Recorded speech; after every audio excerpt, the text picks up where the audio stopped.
ভূমিষ্ঠ হবে। কিন্তু মায়েরা, সন্তান ভূমিষ্ঠ হতে গেলে সেটা যে কি যন্ত্রণার সেটা মায়ের ছাড়া কেউ বুঝবে না। কি যে মা সন্তান জন্ম দিয়েছে সেই তো বুঝবে সন্তানের ব্যথাটা কি। এবার সেই ব্রাহ্মণী মা যখন প্রসূতি গৃহেতে গেল, ওই ধাত্রী মায়েরা যখন নিয়ে গেল, এবার সন্তান ভূমিষ্ঠ হবে, কিন্তু মায়ের অসহ্য গর্ভ যন্ত্রণা ভগবানকে ডাকছে, হে দয়াময়, হে কৃপাময়, তুমি আমার একবার কৃপা করো, করুণা করো। তুমি যদি ভগবান হবে, কেন আমার এত কষ্ট, কেন এত যন্ত্রণা, কেন এত জ্বালা? তুমি সব জ্বালা যন্ত্রণা ব্যথা আমার তুমি দূর করে দাও প্রভু। প্রভু তুমি যদি ভগবান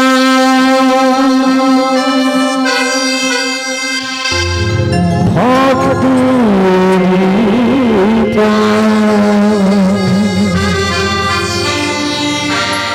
তবে কেন এত দুঃখ?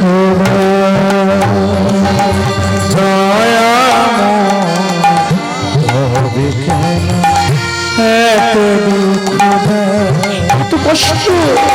তুমি যদি ভগবান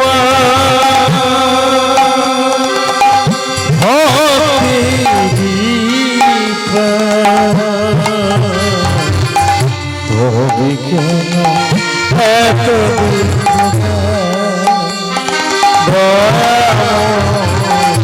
তবে কেন এত দুঃখ? তুমি যদি ভগবান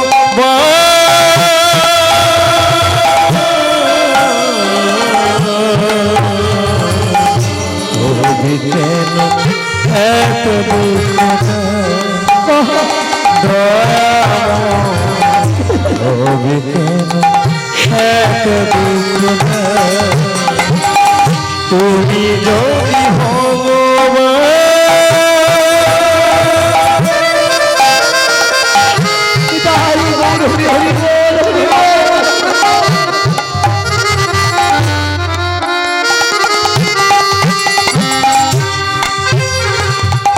তুমি যে জীবন, তুমি যে মরণ, তুমি যে সকল তুমি যে সকল তুমি যে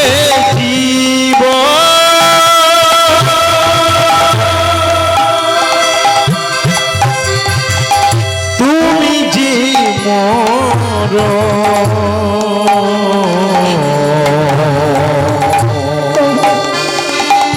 তুমি যে সকল তুমি যে সকল তুমি যদি ভগবান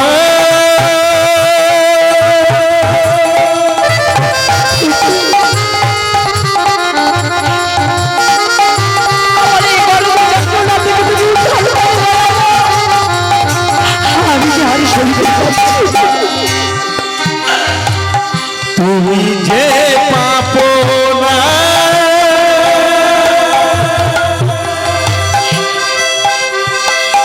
তুমি যে ভজন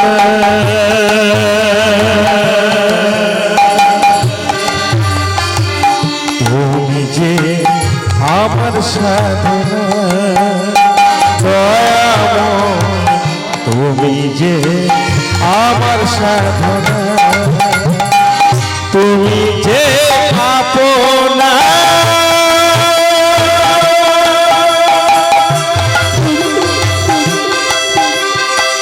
তুমি যে ভজন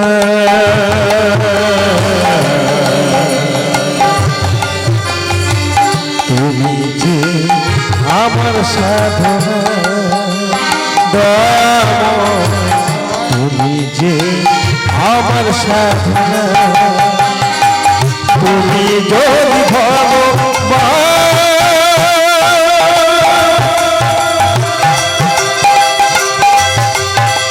ভক্তি দিতা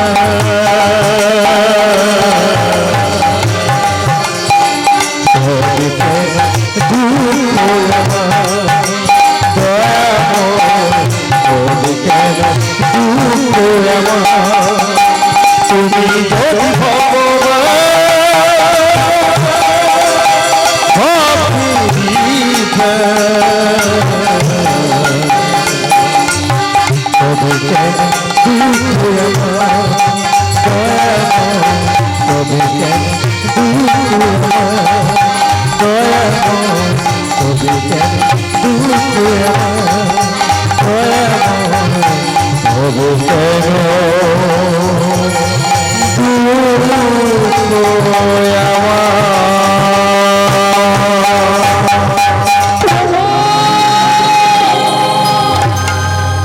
ভগবানের কাছে যখন আত্মসমর্পণ করলো, এবার ভগবানের কৃপায় যখন সন্তান ভূমিষ্ঠ হবে, ও মায়েরা এখনকার দিনে কত নিয়ম উন্নত দেখো। মায়েদের গর্ভযন্ত্রণা আসলে সঙ্গে সঙ্গে অ্যাম্বুলেন্সকে ডাকা হচ্ছে, ফোন করে হসপিটাল নিয়ে যাওয়া হচ্ছে, নার্সিং হোমে নিয়ে যাওয়া হচ্ছে। যদি নরমালে ডেলিভারি হয় ভালো, আর না হলে সিজার টিজার করে বের করা হচ্ছে। কি তাহলে এমন দিন এসে গেছে, কিন্তু আগের দিনে তো এই ডাক্তার ছিল না, নার্সিং হোম ছিল না, কি বাবা হসপিটাল ছিল না। তাহলে কত সন্তান প্রসব হতে গিয়ে কত মা প্রাণ হারিয়ে ফেলছে। এবার সেই মা ব্রাহ্মণী মায়ের যখন প্রসূতি গৃহে নিয়ে গেল ধাত্রী মায়েরা, এবার সন্তান ভূমিষ্ঠ হবে, প্রসব করাবে। সন্তান ভূমিষ্ঠ হলো, আর সন্তান যখন ভূমিষ্ঠ হলো, ধাত্রী মায়েদের মধ্যে একজন চিৎকার করে বলে উঠল, বিষ্ণু শর্মা, ও বিষ্ণু শর্মা। কি হলো ধাত্রী মায়েরা, আমায় আমায় তুমি ডাকছো কেন, কি হলো? বলছে, শোনো, তোমার স্ত্রী একটা পুত্র সন্তান জন্ম দিয়েছে, তুমি একটা পুত্র সন্তানের পিতা হয়েছো। কৃষ্ণ শর্মার মানে আনন্দ। যাই হোক, আমার কৃষ্ণ সবার একজন ভক্ত তো বাড়লো। এবার মায়েরা দেখবেন যে চিরকাল সুখ কিন্তু থাকে না বাবা। সুখের পিছনে যেমন দুঃখ আছে, আলোর পিছনে কিন্তু তেমন অন্ধকার আছে।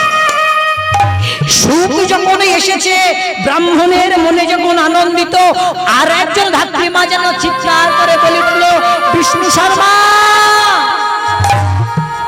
তুমি আনন্দ করছো, কিন্তু শোনো, চিরকাল কোনো মানুষের আনন্দ থাকে না।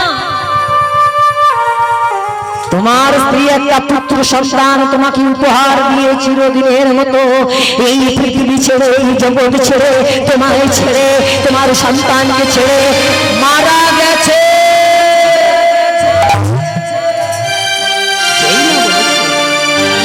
সঙ্গে সঙ্গে বিষ্ণু শর্মা বলে উঠল, ধাত্রী মায়েরা, কি বলছো তোমরা? কি করে হয়? আমার স্ত্রী আমার ছেড়ে যেতে পারে না, আমার স্ত্রী আমার ছেড়ে যেতে পারে না। এটাই কি প্রভু? আমি চাইনি তুমি আর আমার সন্তান দিয়ে আমার স্ত্রীকে কিনে দাও, এটা আমি কোনোদিন চাইনি। আমার চাই দয়া মহা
বিচার প্রভু, তুমি এই কি চেয়েছিলে, এটাই কি তোমার ভবিতব্য? বেশ, তাই হোক, তাই হোক দয়াময়, তাই হোক। এটাই যদি সত্যি তোমার চাওয়া পাওয়া হয়, তাই হোক। এবার ধাত্রী মায়েরা ওই ছোট্ট সন্তানকে কোলে তুলে নিয়ে এবার আসছে। ছোট্ট সন্তানকে কোলে তুলে নিয়ে এবার আসছে বিষ্ণু শর্মা ব্রাহ্মণের কাছে। ব্রাহ্মণ না, ধাত্রী মায়েরা, আমি কি করব? এই রক্তজাত শিশু সন্তানটাকে নিয়ে আমি কি করব? আমি কোথায় যাব? একে আমি কি করে মানুষ করব? এর বদলে আমি কি দেব? মায়েরা, সন্তান জন্মাবার পরে যদি তার বাবা মারা যায়, তাহলে একটা মায়ের পক্ষে সম্ভব হয় সন্তানকে মানুষ করা। কিন্তু যদি তার মা চলে যায়, তাহলে একটা বাবার পক্ষে যে কতটা কষ্টকর, সেটা বাবা ছাড়া আর কেউ বুঝবে না। বিষ্ণু শর্মা ব্রাহ্মণ বিপদে পড়লো, নগরবাসীর কাছে বলছে, ওগো নগরবাসী, তোমরা কে আছো? একটু দাও, একটু আমায় দুগ্ধ ভিক্ষা দাও, আমি আমার এই সন্তানের বদলে দেব। আমার এই মাতৃহারার সন্তান, আমার মাতৃহারার সন্তান, আমার মাতৃহারার সন্তান।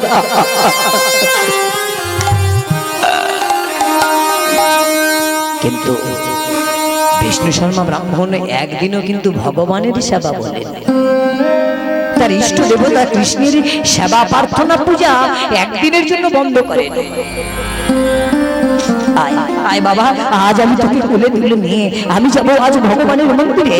ভগবানের মন্দিরে গিয়ে আমি ভগবানকে সেবা দেব। ভগবানের মন্দিরে নিয়ে গেল। গর্ভে সন্তান আসার সময় মা কথা দিয়েছিল সন্তানকে কৃষ্ণ ভক্ত করবে। বিষ্ণু শর্মা ব্রাহ্মণ ছোট্ট ছেলেটার কোলে নিয়ে মন্দিরে গিয়ে ভগবানের দিকে লক্ষ্য করে বলেছিল, দয়াময়, আজ দেখো আমার এই রক্তজাত শিশু সন্তানটাকে নিয়ে আমি তোমার মন্দিরে এসেছি। না, আমি তোমার চরণতলে রাখলাম, তুমি রাখতে হয় রাখো, আর মারতে হয় মারো। কিন্তু এবার যখনই রেখে দিয়েছে, বলছে, প্রভু, সারা জীবন ধরে তোমার চরণে আমি পুষ্পাঞ্জলি দিয়েই তবে আমি জলগ্রহণ করেছি, কিচ্ছু তোমার কাছে চাই। আজও আমি তোমার কাছে কিচ্ছু চাইবো না প্রভু, কিন্তু একটা কথা তুমি শুনে নাও, আজ আমি তোমার পূজা করব, যে পূজা সারা জীবন কেউ কোনোদিন করতে পারে না। আজ আমি তোমার পূজা করবো দয়াময়, আজ আমি তোমার পূজা করবো। এক হাতে থাকবে আমার লালা, মানে আমার ছেলে, আর এক হাতে থাকবে আমার পূজার ডালা। শুরু হয়েছে কোনো তালা। এইবার তুমি দেখো তোমার সেই কি অপরূপ লীলা। এবার ভগবানের চরণে শয়ন করিয়ে রেখে ও মায়েরা, বিষ্ণু শর্মা ব্রাহ্মণ পূজা দিচ্ছে, ছেলেকে নিবেদন করে বলছে, হে দয়াময়, সারা জীবন আমি তোমার চরণে গাছের ফুল দিয়েছি, আজকে আমি তোমার ওই গাছের ফুল দিয়ে তোমার সেবা করবো না, তোমার চরণে দেব না। ওই গাছের ফুলে যে কাঁটা আছে, কাঁটা, আমি তোমার চরণে আজ প্রদীপ জ্বালাবো না। ওই প্রদীপটা যে কোমরের বাড়ি থেকে আসে, সেটা বিশুদ্ধ প্রদীপ হলে হতে পারে, আবার নাও হতে পারে। যে ধূপটা জ্বালাই, সেই ধূপটা সেটাও বিশুদ্ধ ধূপ হলে হতে পারে, নাও হতে পারে। কিন্তু আজকে আমি তোমার পূজা দেব, আমি তোমার নিবেদন দেব, আমি তোমার ধূপ দেব, আমি তোমার প্রদীপ জ্বালাবো, আমি তোমার পুষ্পাঞ্জলি দেব। কি দিয়ে জানো প্রভু? আমি তোমার চরণে দেব। হে দয়াময়, কি বুঝিব তোমার,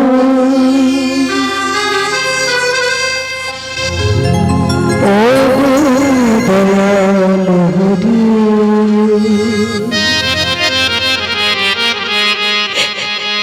আমার বলতে আর কিছু না, দিয়েছি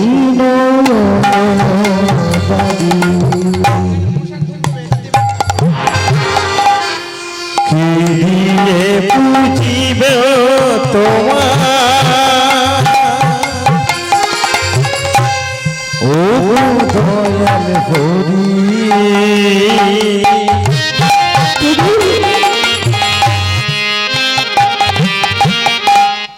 আমার বলতে আর কিছু নাই দিয়েছি নয়ন বাড়ি দয়াময়, আমি তোমার চরণে অঞ্জলি দেব।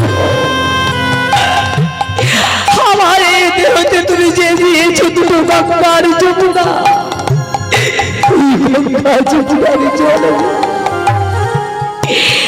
ওই গঙ্গার জলে আমি তোমার পূজা করবো না, আমি দেবো আমার দেহ গঙ্গার জলে তোমার পূজা করবো।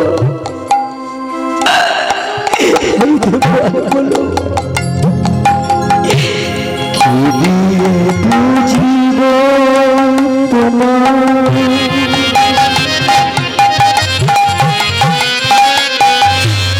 ও দয়াল হরি,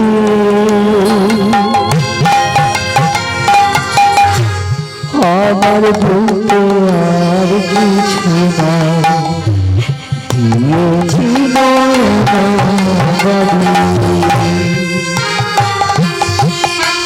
কি দিয়ে বুঝিব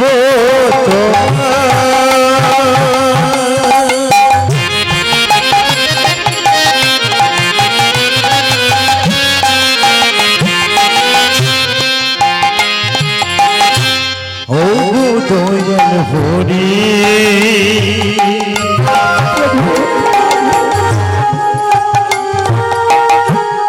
আমার বলতে আর কিছু না দিয়েছি নয়ন বাড়ি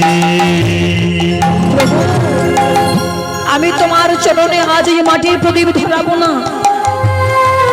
ওই মাটির প্রদীপটা বিশুদ্ধ মাটি হলে হতে পারে, না হতে পারে, কিন্তু প্রদীপ আমি ধরাবো, ধূপ আমি ধরাবো। সেই প্রদীপ সেই ধূপ কি দিয়ে তৈরি জানো দয়াময়? তবে সেটা তো প্রেমের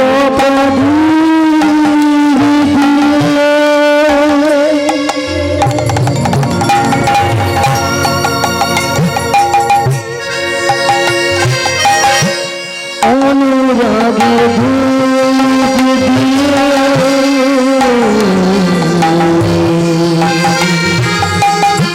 প্রেমের প্রদীপ দিয়ে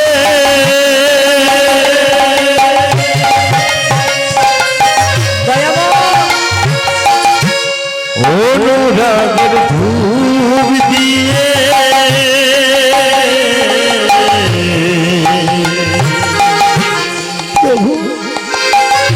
প্রেমের প্রদীপ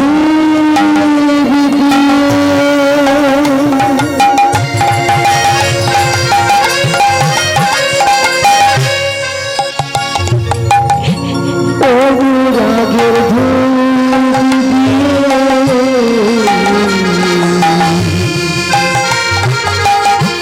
প্রেমের প্রদীপ দিয়ে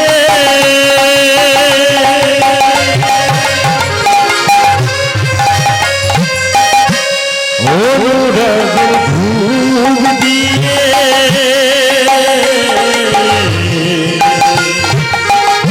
সাজাবো তোমার আমি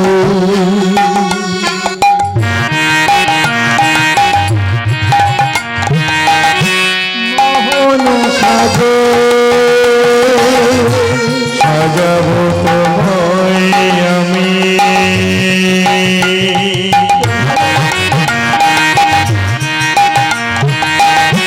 মোহন সাজে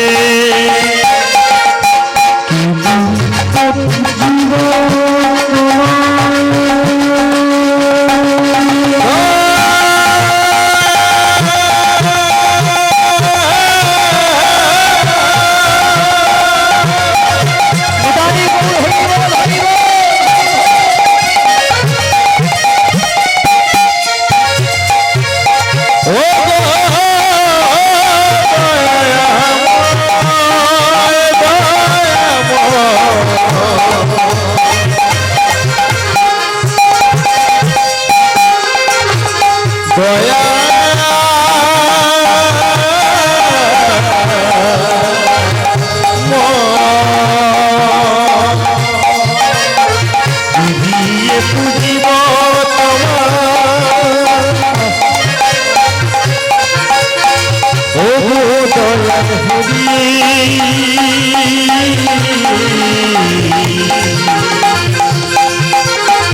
আমার বলতে আর কিছু না,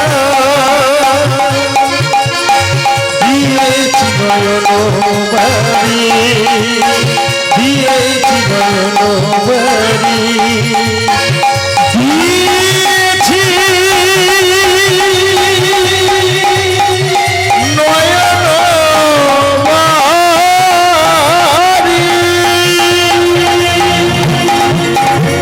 প্রভু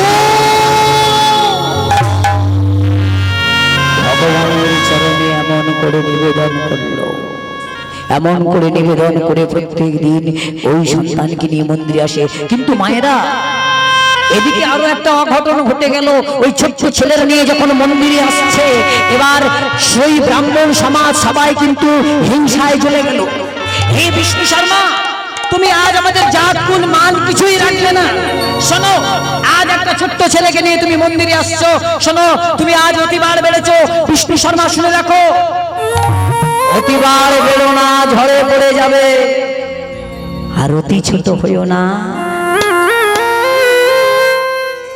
হে ভক্তমণ্ডলী, ভক্তিমতী মায়েরা, ব্রাহ্মণ সমাজ সবাই বিষ্ণু শর্মাকে ঘৃণার চোখে দেখছে। ওই সন্তানকে নিয়ে মন্দিরে যায়, সবাই তিরস্কার করে, গোবাক্যের দ্বার দিয়ে উকি ঝুঁকি মারে আর দেখে। গোবাক্যের দ্বার মানে কি গো আমা? গোবাক্যের দ্বার মানে ঘরের, এ বলছি গোয়াল ঘরের দরজা। গোবাক্যের দ্বার অর্থাৎ হলো ঘরের জানলা। ঘরের জানলা দিয়ে সবাই উকি ঝুঁকি মেরে যখন বলছে বিষ্ণু শর্মাকে, বিষ্ণু শর্মা বলছে, শোনো, আমি আমার ছোট্ট সন্তানকে নিয়ে কোথায় যাবো বলো ব্রাহ্মণগণ? তোমরা আজকে আমাকে যতই কটু কথা বলো, হোক আমার অপরাধ, হোক আমার অন্যায় হোক, কিন্তু আমি আমার ছেলেকে কোথায় রাখবো বলো? মন্দিরে আসবো।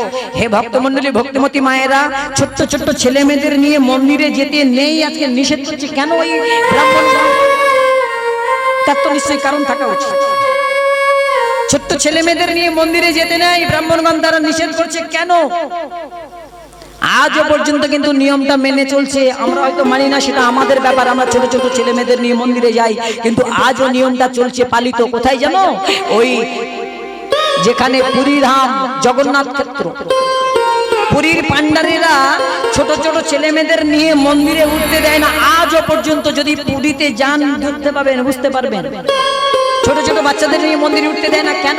কারণ বাচ্চারা মলত্যাগ মূত্রত্যাগের নিয়ন্ত্রণ রাখতে জানে না, পায়খানা প্রস্রাব করে ফেলবে, মন্দিরকে অপবিত্র করবে। সেই কারণে ছোট ছোট বাচ্চাদের নিয়ে মন্দিরে উঠতে দেয়।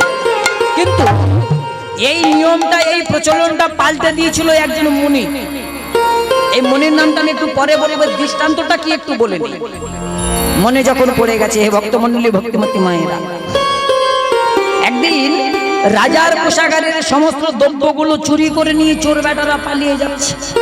আর পালিয়ে যখন যাচ্ছে, এবার রাজার সৈন্য সামন্ত যারা ছিল তারা সবাই বুঝতে পেরে গেল যে আজকে রাজ কোষাগারের চোর এসেছে, চুরি হচ্ছে, মালপত্র লুট হয়ে যাচ্ছে। সবাই মিলে লক্ষ্য করে তাকিয়ে দেখে চোর বেটারা এ ঘর ও ঘর করে যা কিছু আছে, সোনা দানা পিতল কোষা সব বস্তা ভর্তি করছে। এবার যখনই বস্তা ভর্তি করে সবাই নিয়ে নিচ্ছে, এবার ওই রাজার সৈন্য সামন্তগণ বলে উঠলে, হরিহর দেখেছিস? দেখ, লক্ষ্য করে তাকিয়ে দেখ কি হচ্ছে।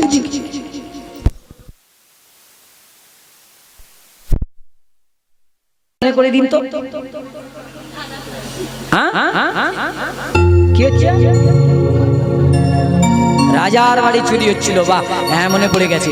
ওমা, রাজার বাড়ি যখন চুরি হচ্ছে, এবার চোরের ধরার জন্য যত সৈন্য সামন্ত ছিল ওই রাজবাড়িতে, তারা বলছে, দেখ হরিহর, দেখ আজ আমাদের কোষাগারের দ্রব্যগুলো চুরি করে নিয়ে চোর বেটারা পালিয়ে যাচ্ছে, চল চল চল চল। সবাই মিলে একসঙ্গে চিৎকার করে উঠলো, চোর চোর চোর। যেই না বলে উঠলো চোর, সঙ্গে সঙ্গে চোর বেটারা সবাই বুঝতে পারলো যে রাজবাড়ির সবাই জানতে পেরে গেছে। চল চল চল চল, আর চুরি নয়, যা চুরি করেছিস চুরি করে দ্রব্যগুলো নিয়ে চল, সবাই পালিয়ে চল। সবাই মিলে চুরি করা দ্রব্যগুলো নিয়ে সবাই যখন পালিয়ে যাচ্ছে, এবার চোরেদের ধরার জন্য ওই রাজার বাড়ি যত সৈন্য সামন্ত ছিল তারা সবাই ওই চোরেদের পিছনে ধেয়ে চলল।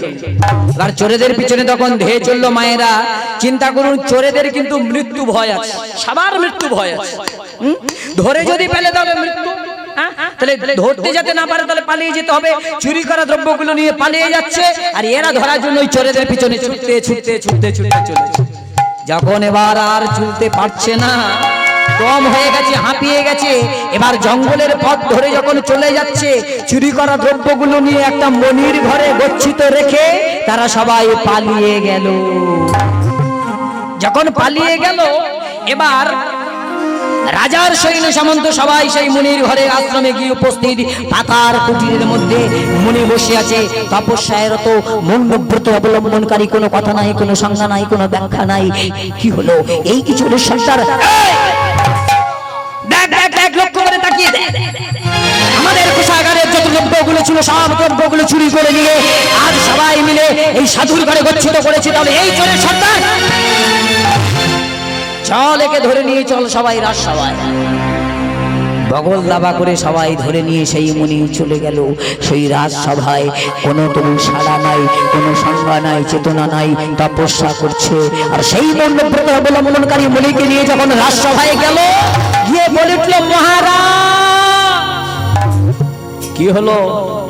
মহারাজ, আমাদের কোষাগারের দ্রব্যগুলো চুরি করে নিয়ে চোর বেটারা পালিয়ে যাচ্ছিল, আর সেই চুরি করা দ্রব্যগুলো নিয়ে এই সাধুর ঘরে গচ্ছিত রেখেছে। তাহলে এই চোরের সর্দার, একে কি শাস্তি দেব বলুন মহারাজ?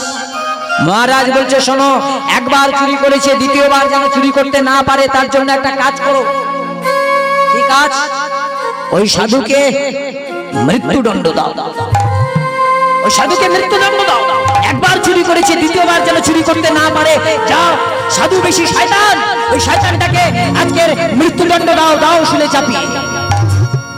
যেই না বলে উঠলে দাও শুলে চাপিয়ে, জল্লাদগণ যারা শুলে দিত সেই জল্লাদগণের হাতে তুলে দিল।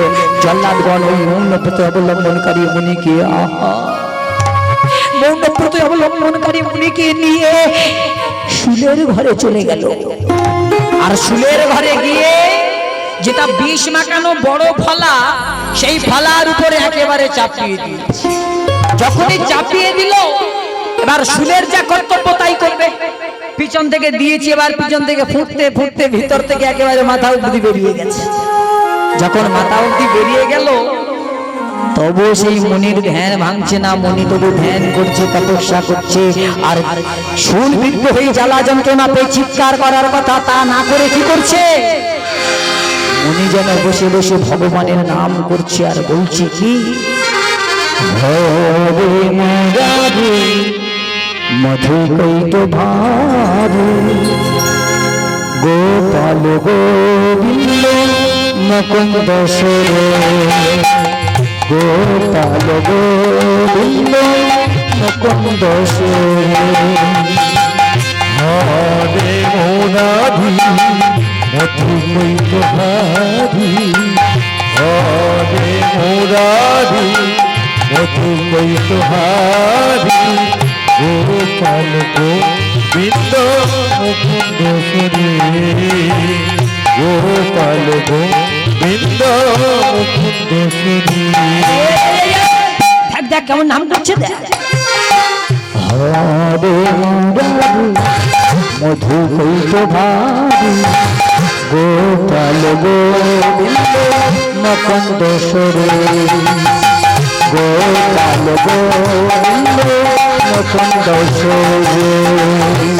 হরে মুরারি মধুকৈত ভারি, হরে মুরারি মধুকৈত ভারি গোপাল গোবিন্দ মুকুন্দ সুরে, গোপাল গোবিন্দ মুকুন্দ সুরে, গোপাল গোবিন্দ মুকুন্দ সুরে।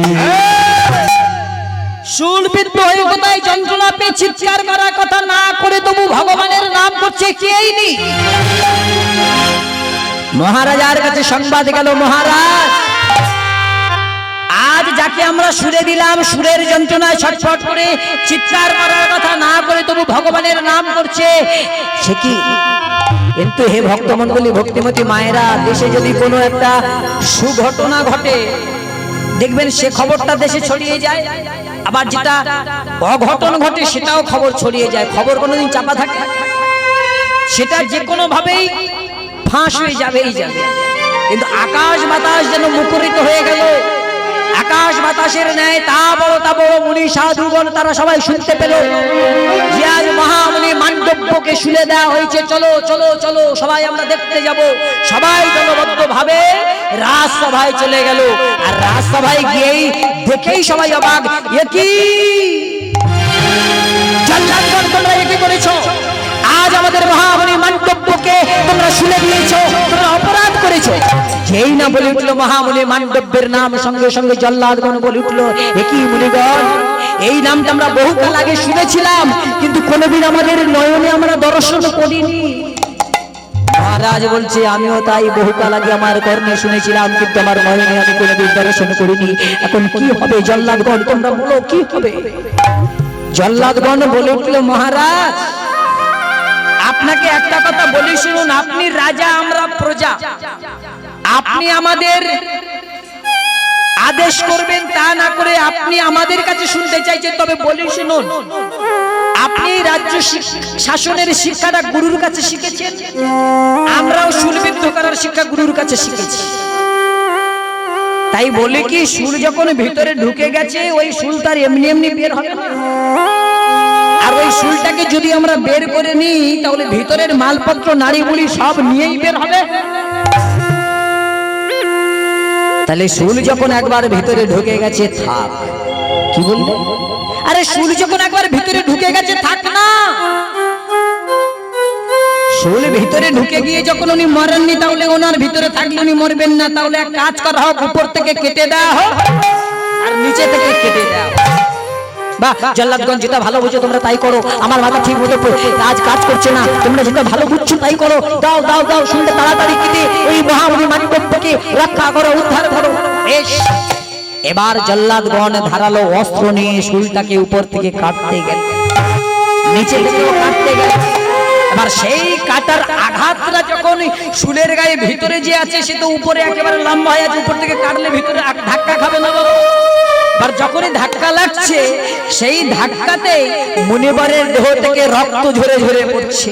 আর যখনই রক্ত ঝরছে মুনিবরের দেহটা ধীরে ধীরে ক্ষীণ হয়ে যাচ্ছে, অবশ হয়ে যাচ্ছে। যেতে যেতে যেতে যেতে মুনিবরের এখন ধ্যান ভেঙে গেল। যেই না ধ্যান ভেঙে গেল মুনিবার চিৎকার করে উঠলো, এ কি বিনা অপরাধে বিনা কারণে কেন আমার শুলবিদ্ধ হতে হলো? আমি উত্তর চাই, উত্তর।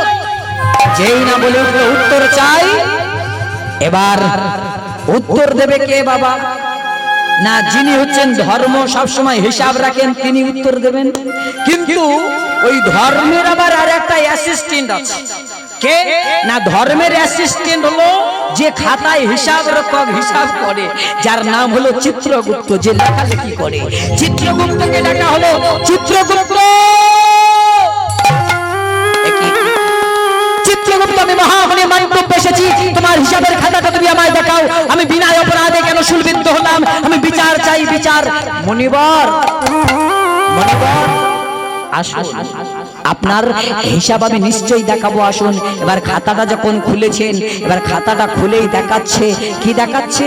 না, বলছে মুনিবর শুনুন, আপনি অপরাধ করেছেন তাই আপনি সাজা পেয়েছেন। কি অপরাধ করেছি শুনুন। আপনি যখন শিশু ছিলেন, বয়স যখন ছিল আপনার 4, 4.5, পৌনে 5, সেই দিন আপনি একটা পাখি পুষেছিলেন। ভালো করে শুনুন মুনিবর, ভালো করে। একটা পাখি পুষেছিলেন, আর ওই পাখি পুষে পাখিকে খাবার দেওয়ার জন্য আপনি মাঠে ঘাটে ঘুরে ঘুরে ঘুরে ঘুরে ফড়িং ধরেছিলেন।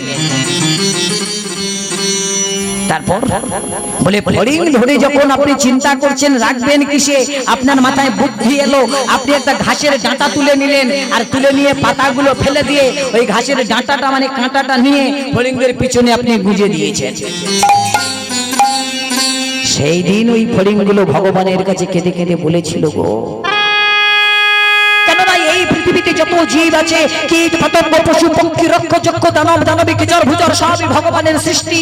তাই সেই দিন ওই কীটগুলো ওই পতঙ্গগুলো ভগবানের কাছে কেঁদে কেঁদে চোখের জল ফেলে বলেছিল, দয়াময় কি যন্ত্রণা, কি কষ্ট, কি আঘাত, বিনা অপরাধে কীট জাতি হয়ে আমাদের সুনিবৃত্ত হতে হলো। তুমি বিচার করো দয়াময়, তুমি বিচার করো। ভগবান এর বিচার করলেন বিচারকর্তা। বেশ, যে যেমন কর্ম করবে সে তেমন ফল পাবে, কর্ম অনুযায়ী ফল। জবানাহং যজা ভাব যে দ্রুপ গুণ কর্মক বিজ্ঞান মনন্তে মহৎপার্থ সর্বস্ব। যার যেমনই ভাব তার তেমনই লাভ। আজ মনিবর যখন আপনি দিয়েছিলেন ওই ঘাসের শুলটা, ওই ছোট শুল দিয়েছিলেন ফড়িংদের পিছনে, এতদিনে সুদে আসলে বেড়ে গিয়ে বড় শুল হয়ে আপনার ভিতরে ঢুকে গেছে মনিবর। এটা কি করে হয় চিত্রগুপ্ত, এটা কি করে হয়? যেদিন আমি শিশু ছিলাম আমার মগজ ঠিক মতো পুষ্টিটা পাইনি, যেদিন আমার বুদ্ধি পরিপক্ক হয়নি, সেই দিনের যন্ত্রণা, সেই দিনের সাজা আজকে কেন আমি ভোগ করব? মনিবর, কথায় তো আছে, আপনি তো জানেন, পাপ কোনোদিন বাপ কেউ ছাড়ে না, আর সাগর কোনোদিন শুকনো হয় না। আপনি অপরাধ করেছেন, পাপ করেছেন, সেই সাজা আপনাকে পেতে হবে, অন্য কেউ নয়। শোনো চিত্রগুপ্ত, শোনো, সত্যি যদি তাই হয় তবে আমি মহামুনি মান্ডব্য হয়ে আমি আজ তোমার এই বিধাতার খাতাটা আজ থেকে আমি লঙ্ঘন করে নেব। আজ থেকে তোমার খাতা আমি পাল্টে দেব। আজ থেকে তোমার খাতায় স্বর্ণাক্ষরে লেখা হবে, এই শুল নয়, আজ তোমার খাতায় স্বর্ণাক্ষরে লেখা হবে, এই মহামুনি মান্ডব্য শুলের যন্ত্রণা ভোগ করেছে। আজ থেকে তোমার খাতায় লেখা হবে, এই জগতে যদি কোনো পুত্র হোক আর কোনো কন্যা হোক, শিশুকালে যদি কোনো পাপ করে সেটা পাপ বলে লেখা হবে না, হবে না, হবে না। আর যদি পূর্ণ করে সেটাও লেখা হবে না। পাপ হোক আর পূর্ণ হোক সেটা লেখা হবে না, কিন্তু হবে বিচার, ঠিক হবে। কোন দিন যেন, যেদিন 5 বছর পূর্ণ হয়ে একদিনে পা রাখবে সেই দিন ওদের পাপ পূর্ণের বিচার হবে। ওই 6 দিনের প্রথম দিন থেকেই ওদের বিচার হবে। হে ভক্তমণ্ডলী, বাবা ভক্তিমতী মায়েরা, এই শিশুদের বাচ্চাদের যদি আমরা পাপ ধরতাম, অপরাধ যদি ধরতাম, তাহলে বিধাতার খাতায় আর জায়গা থাকতো বলে মনে হয়? সারাদিনে কতবার বাবার বুকে লাথি মারছে, মায়ের বুকে লাথি মারছে, কত গালি মন্দ করছে, কি বাবা? তাহলে এগুলো যদি ধরা হতো তাহলে বিধাতার খাতার জায়গা থাকতো? হ্যাঁ, সব পাতা ফুরিয়ে যেত। ওই জন্য বলছে ওই বাচ্চাদের পাপ পূরণের বিচার করতে নাই। কারণ সবাই বলে না, যখন শিশুকালে থাকে বাচ্চারা, তখন বলে সবাই যে ওরা ভগবান সমতুল্য, ওদের কোনো জ্ঞান নাই। এই ভক্তমণ্ডলী, ভক্তিমতী মায়েরা, সেই দিন থেকেই মহামুনি মান্ডব এই সিস্টেমটা পাল্টে দিয়েছিল। আর ওখান থেকেই মহামুনি মান্ডবের আরো একটা নাম হয়েছিল ভাগবতে, সেটা স্বর্ণাক্ষরে আজও লেখা আছে, কি না, অনি মান্ডব্য। কেন না, অনি কথার অর্থ হলো শুল, শুলবিদ্ধ হওয়ার পরে ওনার নাম হয়েছিল অনি মান্ডব্য। নিতাই গৌর কৃষ্ণ প্রেমানন্দ, হরি বল, হরি বল। ওই অনি মান্ডবের মাইক আজ বলবৎ আছে ওই ভাগবতে। এবার এই বিষ্ণু শর্মা বলছে, হে ব্রাহ্মণগণ, যতই তোমরা আমার তিরস্কার করো, যতই অভিশাপ করো না কেন, আজ তোমাদের অভিশাপ আমি মাথায় পেতে নিলাম। হোক আমার বিপদ, হোক আমার কষ্ট, হোক আমার জ্বালা, হোক আমার যন্ত্রণা, তবু আমি আমার ছেলেকে নিয়ে মন্দিরে আসবো, আমি ভগবানকে সেবা দেব। এমন করে সেবা দিতে দিতে, ও মায়েরাই যে ঘুমটুম পেয়েছে নাকি? শুনতে পাচ্ছেন তো সবাই? না দেখছি এবার অন্যদিকে, না সেবার ব্যবস্থা হচ্ছে বলে ওই জন্য কি সেবার দিকে কখন সেবা দেবে নাকি? না সেবা হয়ে গেছে? হয়ে গেছে? বাহ, খুব সুন্দর। হ্যাঁ, তাহলে এবার কি বলছিলাম, ওই বিষ্ণু শর্মা ব্রাহ্মণ যখন ছেলেটার নিয়ে লালন পালন করছে, এবার নিয়ে মন্দিরে যায়, বাইরে আসে, যত্ন করে, ভালোবাসে, সেবা দেয়। এমন করে ছেলেকে ভালোবাসতে বাসতে বাসতে বাসতে ছেলেটা 5 বছরের যুবক বালক হয়ে উঠলো। আর 5 বছরের যুবক বালক যখন হয়ে উঠলো, এবার বিষ্ণু শর্মা ছেলেকে শেখাচ্ছে, ও মায়েরা, আমরা তো ছেলেকে মানুষ করি, কিন্তু বিষ্ণু শর্মা ছেলেকে কেমন করে মানুষ করছে দেখে। ছেলেটাকে ডাকছে, অজামিল, অজামিল বাবা আয় আমার কাছে আয়। অজামিল এসেছি বাবা, আমায় তুমি ডাকছো? হ্যাঁ অজামিল আমি তোর ডেকেছি। কেন জানো? কেন বাবা? না আজ আমি তোমায় ডেকেছি, মন্দিরে যেতে হবে। কারণ চিরকাল আমি তো বাঁচবো না, চিরকাল আমি তো বাঁচবো না, আমার তো চলে যেতেই হবে। তাই শুনো অজামিল, চিরকাল কিন্তু আমার গোবিন্দের বিগ্রহ থাকবে। তাহলে ওই গোবিন্দের বিগ্রহের সেবার আগ্রহ করতে হবে তো, গোবিন্দের সেবার বিগ্রহকে আগ্রহ বাড়াতে হবে তো সেবা করার জন্য। চলো চলো মন্দিরে চলো। বাবা আমি তোমার মতো পূজা করতে পারবো? অজামিল পারতে হবে, তোমাকে পারতে হবে। চলো অজামিল চলো। এবার ছেলেকে নিয়ে গলাটা জড়িয়ে ধরে বিষ্ণু শর্মা ব্রাহ্মণ মন্দিরে নিয়ে গেল। মন্দিরে নিয়ে গিয়ে বলছি অজামিল বাবা, শেখ অজামিল শেখ, এক এক করে শিখে নে। কারণ যেদিন আমি থাকবো না সেদিন তোর করতে হবে, এই দায়িত্ব নিতে হবে। শেখ কি করে ফুল তুলতে হয়, কি করে তুলসী পত্র তুলতে হয়, কিভাবে চন্দন ঘষতে হয়, কিভাবে প্রসাদ সাজাতে হয়, কিভাবে ভগবানকে নিবেদন করতে হয়। অজামিল ও মায়েরা, ভগবানের আমরা সবাই সেবা দিই, কিন্তু নিবেদনটা আমরা কেউ করতে পারি না। ভগবানের সেবা দিই আমরা সবাই, কিন্তু নিবেদনটা কি করে দিতে হয় সেটা কিন্তু আমরা জানি না। কিন্তু বিষ্ণু শর্মা ছেলেকে শেখাচ্ছে। আমরা কি করি? সকালবেলায় ঘুম থেকে উঠে স্নান ধান করে আমরা ভালো বসন টসন পরে মন্দিরে গেলাম, পুষ্প সাজিটা ভরে নিয়ে আমরা পুষ্প বাগান থেকে, ফুলের বাগান থেকে ফুল তুলে নিয়ে আমরা চলে এলাম। ফুলের সাজিটা নিয়ে বাগানে গেলাম, খপাত খপাত করে ফুলগুলো তুলে আমরা সাজি ভরে নিয়ে মন্দিরে চলে এলাম ভগবানের চরণে দেব বলে। কিন্তু মায়েরা মনে রাখবেন, যে ফুলগুলো আমরা ভগবানের চরণে দেব বলে তুলেছি, ওই ফুলগুলো ভগবান গ্রহণ করবেন তো? কি গো, ভগবান ওই ফুলগুলো গ্রহণ করবেন তো? ভগবান ওই ফুল কোনোদিন গ্রহণ করবেন না। কেন না? দেখুন আজকের কোন ব্যক্তির কাছ থেকে যদি আমি কোনো একটা মাল না বলে নিই, তাহলে সেটাকে কি বলা হয়? আমি একটা মাল আপনার কাছ থেকে নেব, আপনাকে বললাম না, আপনার বাগান থেকে আমি তুলে নিলাম, তাহলে সেটা কি বলা হয় মায়েরা? চুরি করে নেওয়া। তাহলে চুরি করে নেওয়া। তাহলে ফুলের গাছের বাগানে আমরা গেলাম, গিয়ে খপাত খপাত করে ফুলগুলো তুলে সাজি ভরে নিলাম, মন্দিরে ভগবানের চরণে দেব, তাহলে আমরা ওগুলো চুরি করে নিলাম।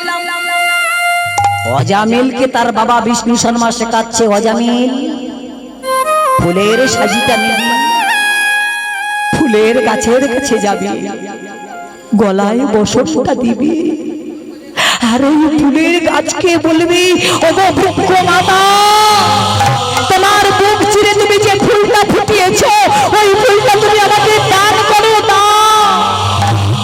আমি ওই ফুলটাকে অপব্যবহার করবো না জানবি, ওই ফুলটাকে আমি আমার গোবিন্দ সবাই লাগাবো। অনুরূপ ভাবে ভগবানের চরণে সেবা দেওয়ার জন্য ওই ফুলের গাছকে গিয়ে বলবি,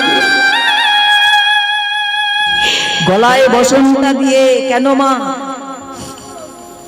কারণ কারোর থেকে মাল নিতে গেলে তো একটু নম্র হতে হবে। তাহলে বাবা কি সিদ্ধান্ত দিয়ে ছেলেটার শেখাচ্ছে দেখুন। বাবা বলছি গলায় বসনটা দিয়ে তুই ফুলের গাছকে নিবেদন করে বলবি, তুমি তোমার ওই ফোটা ফুলটা, বুকছেরা ফুলটা তুমি আমাকে দান করো, আমি গোবিন্দ সবাই লাগাবো, আমি অপব্যবহার করবো না। তুলসী গাছের কাছে যাবি, তুলসী বৃক্ষ মাতাকে বলবি, ওগো তুলসী মাতা, তোমার ওই বুকছেরা পাতা তুমি আমার দাও, আমি আমার গোবিন্দ চরণে অর্পণ করব।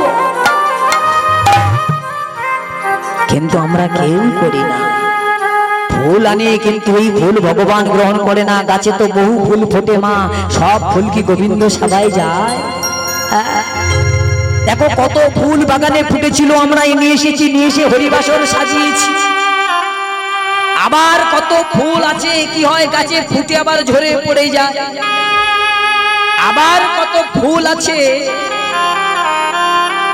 মরার গলার মালা হয়ে শ্মশানে যায়। কে? ফুল সব তো গাছেই ফোটে, কিন্তু ফুলেরও ভাগ্য পাওয়া দরকার। গোবিন্দ চরণে যাবে, আহা গোবিন্দ চরণে যাওয়ার জন্য যখন অনুরূপ ভাবে বলছে, এবার প্রসাদ সাজিয়ে মন্দিরে এসেছে, প্রসাদ সাজাচ্ছে, সাজিয়ে নিয়ে নিবেদন করবে। অজামিল শিখে নে, যখন নিবেদন করতে যাবে অজামিল বলে উঠলো, বাবা আমি আমি ভগবানকে নিবেদন কি করে করব? কারণ তুমি তো অনেক মন্ত্র জানো, আমি তো কোনো মন্ত্র জানি না, আমি কি করে ভগবানকে সেবা দেব? অজামিল কি বললি তুই? বাবা মন্ত্র। কি বললি? আরেকবার বল। মন্ত্র। আরেকবার বল। মন্ত্র মন্ত্র মন্ত্র মন্ত্র মন্ত্র মন্ত্র মন্ত্র মন্ত্র মন্ত্র। অজামিল, যদি থাকে তো মন তোর কি হবে? বিশুদ্ধ মন্ত্র। যদি থাকে মন তোর কি হবে? বিশুদ্ধ মন্ত্রের। বিশুদ্ধ মন্ত্রের কোনো প্রয়োজন নাই যদি তোর মন সঠিক থাকে। আয় ভগবানের চরণে তুই সেবা দাঁড়া। এবার ওই ছোট্ট অজামিল ভগবানের চরণে প্রসাদটা দিয়ে ঝরঝর করে দুটি নয়নের অশ্রুধার মুখ ভাসিয়ে বলে উঠল, গো ভগবান, আমি তোমার মন্ত্র জানি না, তন্ত্র জানি না, আমি তোমায় সেবা দিতে এসেছি, তুমি সেবা গ্রহণ করো।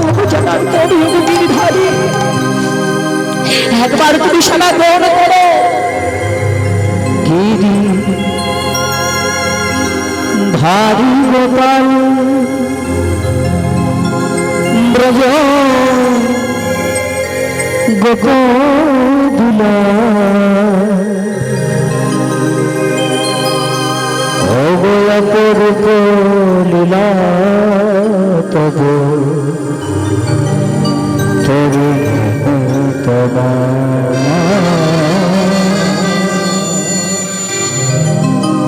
অপরূপ লীলা তব তরুণ তবা।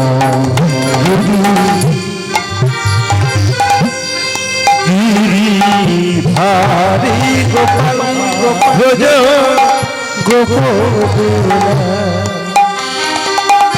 অপরূপ লীলা তব অপরূপ লীলা তব গিরিধারী গোপাল ব্রজ গোকুলা অপরূপ লীলা তব গিরিধারী গোপাল।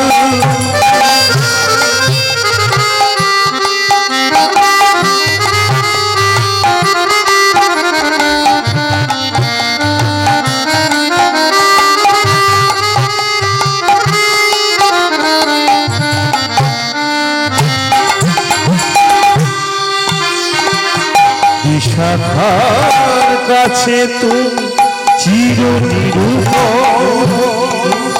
শ্রীরাধার হৃদয়ে প্রেমের কৃপ। বিশাখার কাছে তুমি চির নিরূপ, শ্রীরাধার হৃদয়ে প্রেমের কৃপ। শ্রীরাম সুদাম সখের রাখা, শ্রীরাম সুদাম সখের রাখা।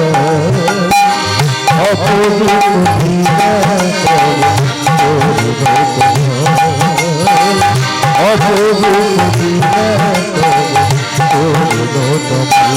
গিরিধারী গোপাল ব্রজ গোকুলা অপরূপ লীলা অপরূপ লীলা গিরিধারী গোপাল।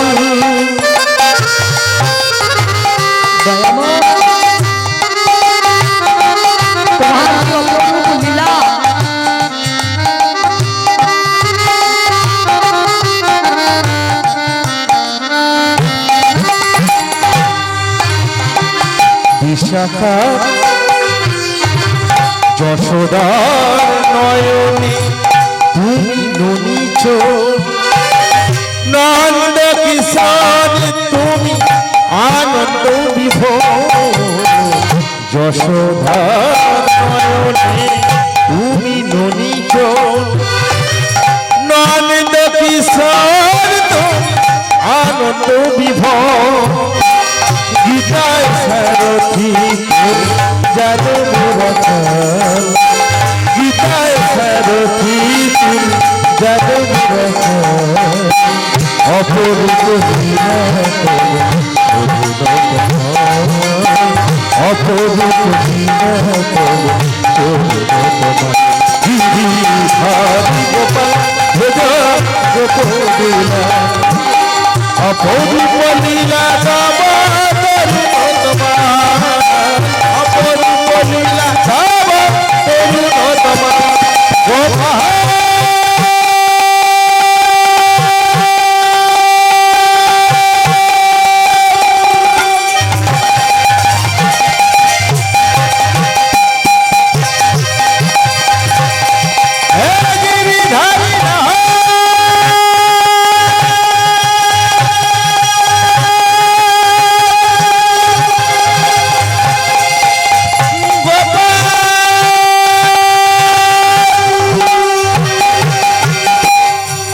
অপরূপ লীলা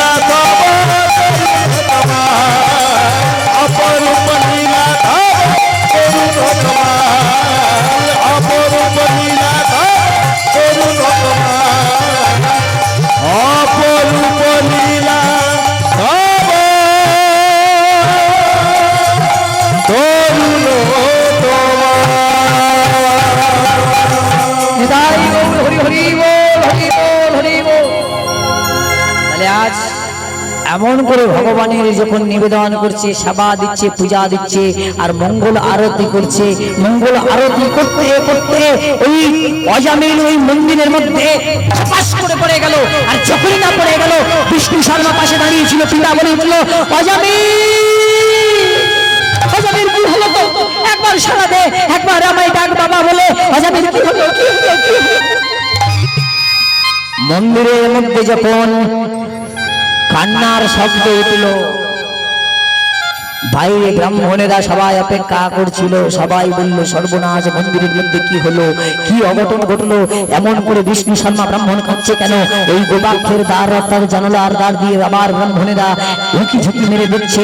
বাহ, যেটা ভেবেছিলাম, যেটা ভেবেছিলাম, বলেছিলাম, নিষেধ করেছিলাম, শোনেনি, হয়েছে তো হয়েছে। বড় বার বেড়েছিল, পড়ে গেছে। কেউ কেউ বলছে, আরে দাঁড়াও না, দেখতে দাও না, কথা কেন এরকম করছো? আরে এখন কেন কাঁদছে, কি হয়েছে না হয়েছে একটু দেখতে দাও। এবার দেখতে দেখতে দেখছে কিছুতেই অজামিল উঠছে না, মাটিতে পড়ে রয়েছে। এবার কেউ কেউ ব্রাহ্মণেরা বলে উঠলাই, চলো চলো চলো চলো একটু দেখতে দাও, ভিতরে চলো। ভিতরে গেল। এবার ভিতরে গিয়ে একজন ব্রাহ্মণ ওই অজামিলের দেহতে হাত দিয়ে বলছে, এই যে বিষ্ণু শর্মা, কি হলো? বিষ্ণু শর্মা, তোমার ছেলের ব্যাধি হয়েছে, ব্যাধি। আমার অজামিলের ব্যাধি হয়েছে। ও ব্রাহ্মণ বলো না, আমার অজামিলের কি ব্যাধি হয়েছে? শোনো বিষ্ণু শর্মা, তোমার অজামিলের হয়েছে মৃগী ব্যাধি। না, হে ব্রাহ্মণ বলে না, এটা হতে পারে না। আমার অজামিলের মৃগী ব্যাধি কিছুতেই হতে পারে না।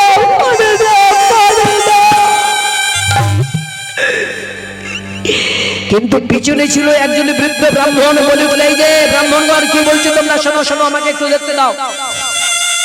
সবাই বলে তো, পুরানো চাল, কি গো মায়েরা, পুরানো চাল ভাতে বাড়ে।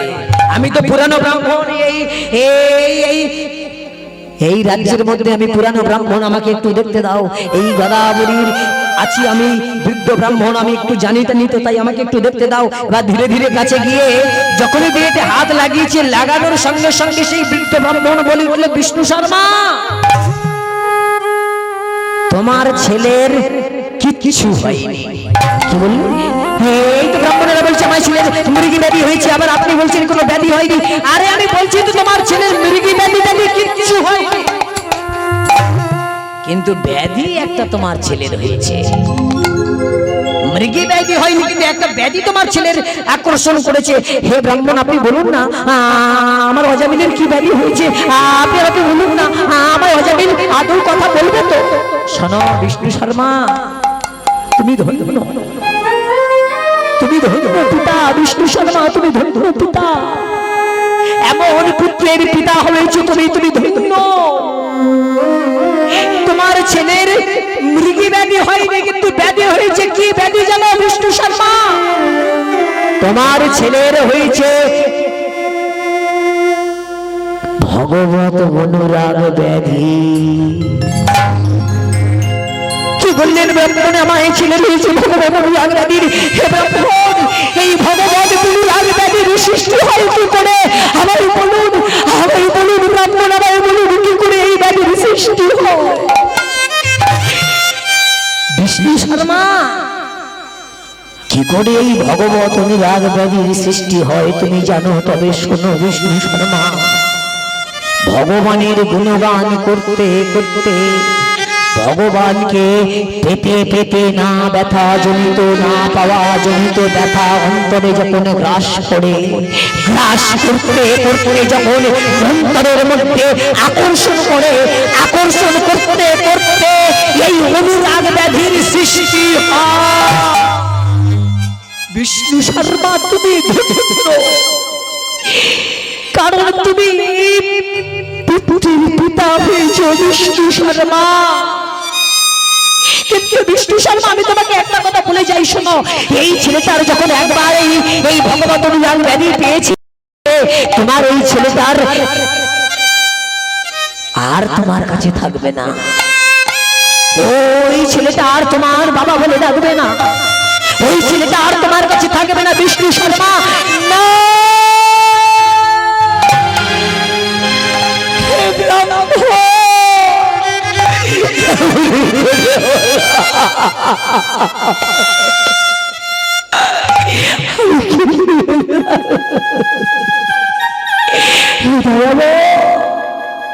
তবে কি তুমি আমার মানব জন্ম দিয়েছি, এই জন্য দয়াময় তুমি একবার আমার বললো না কেন দিয়েছি?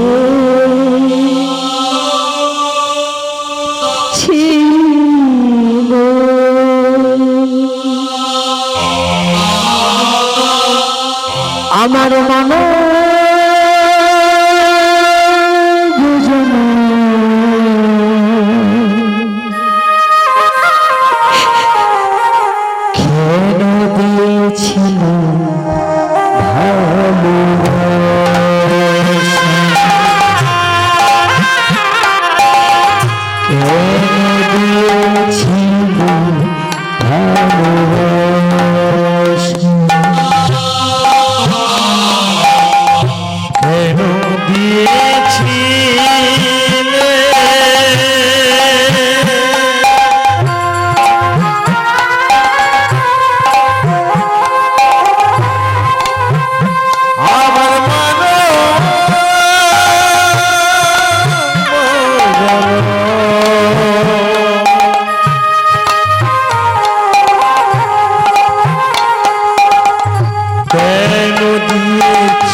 কেন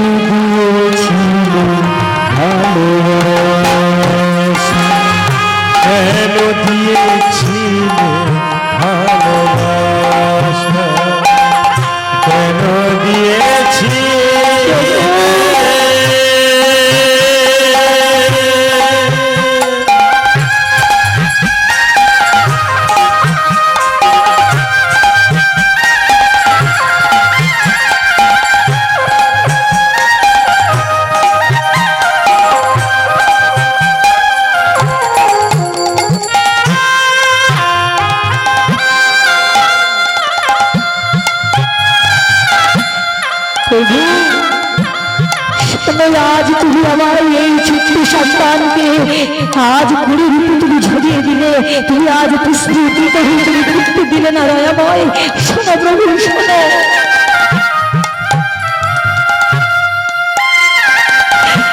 না ফুটলে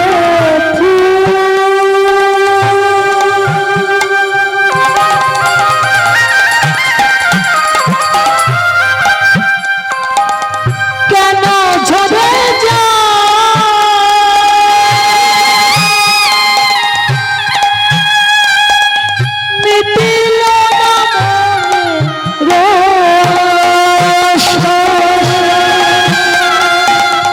না ফুটিতে ফুল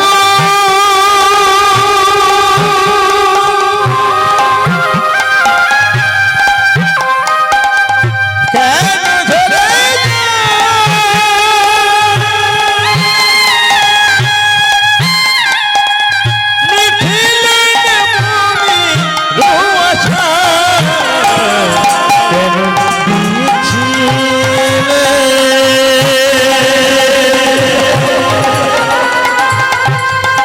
আমার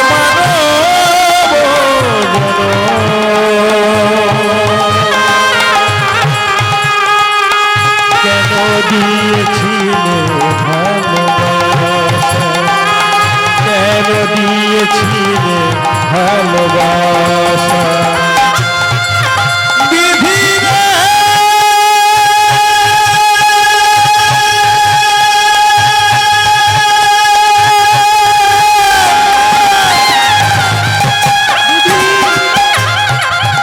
ও বিধি রে,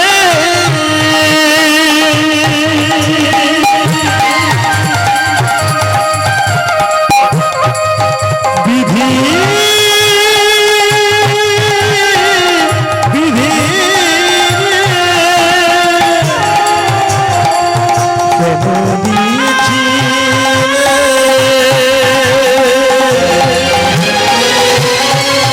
আমার মানো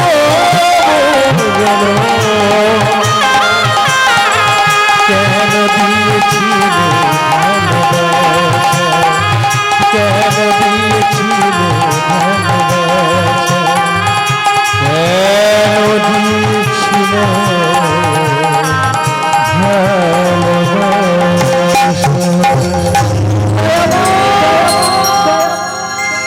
আজ তুমি আমার কেন মানব জন্ম দিয়েছো, আজ কেন তুমি আমার এই ছেলেটাকে আমার কাছ থেকে তুমি কেড়ে নিতে চাইছো?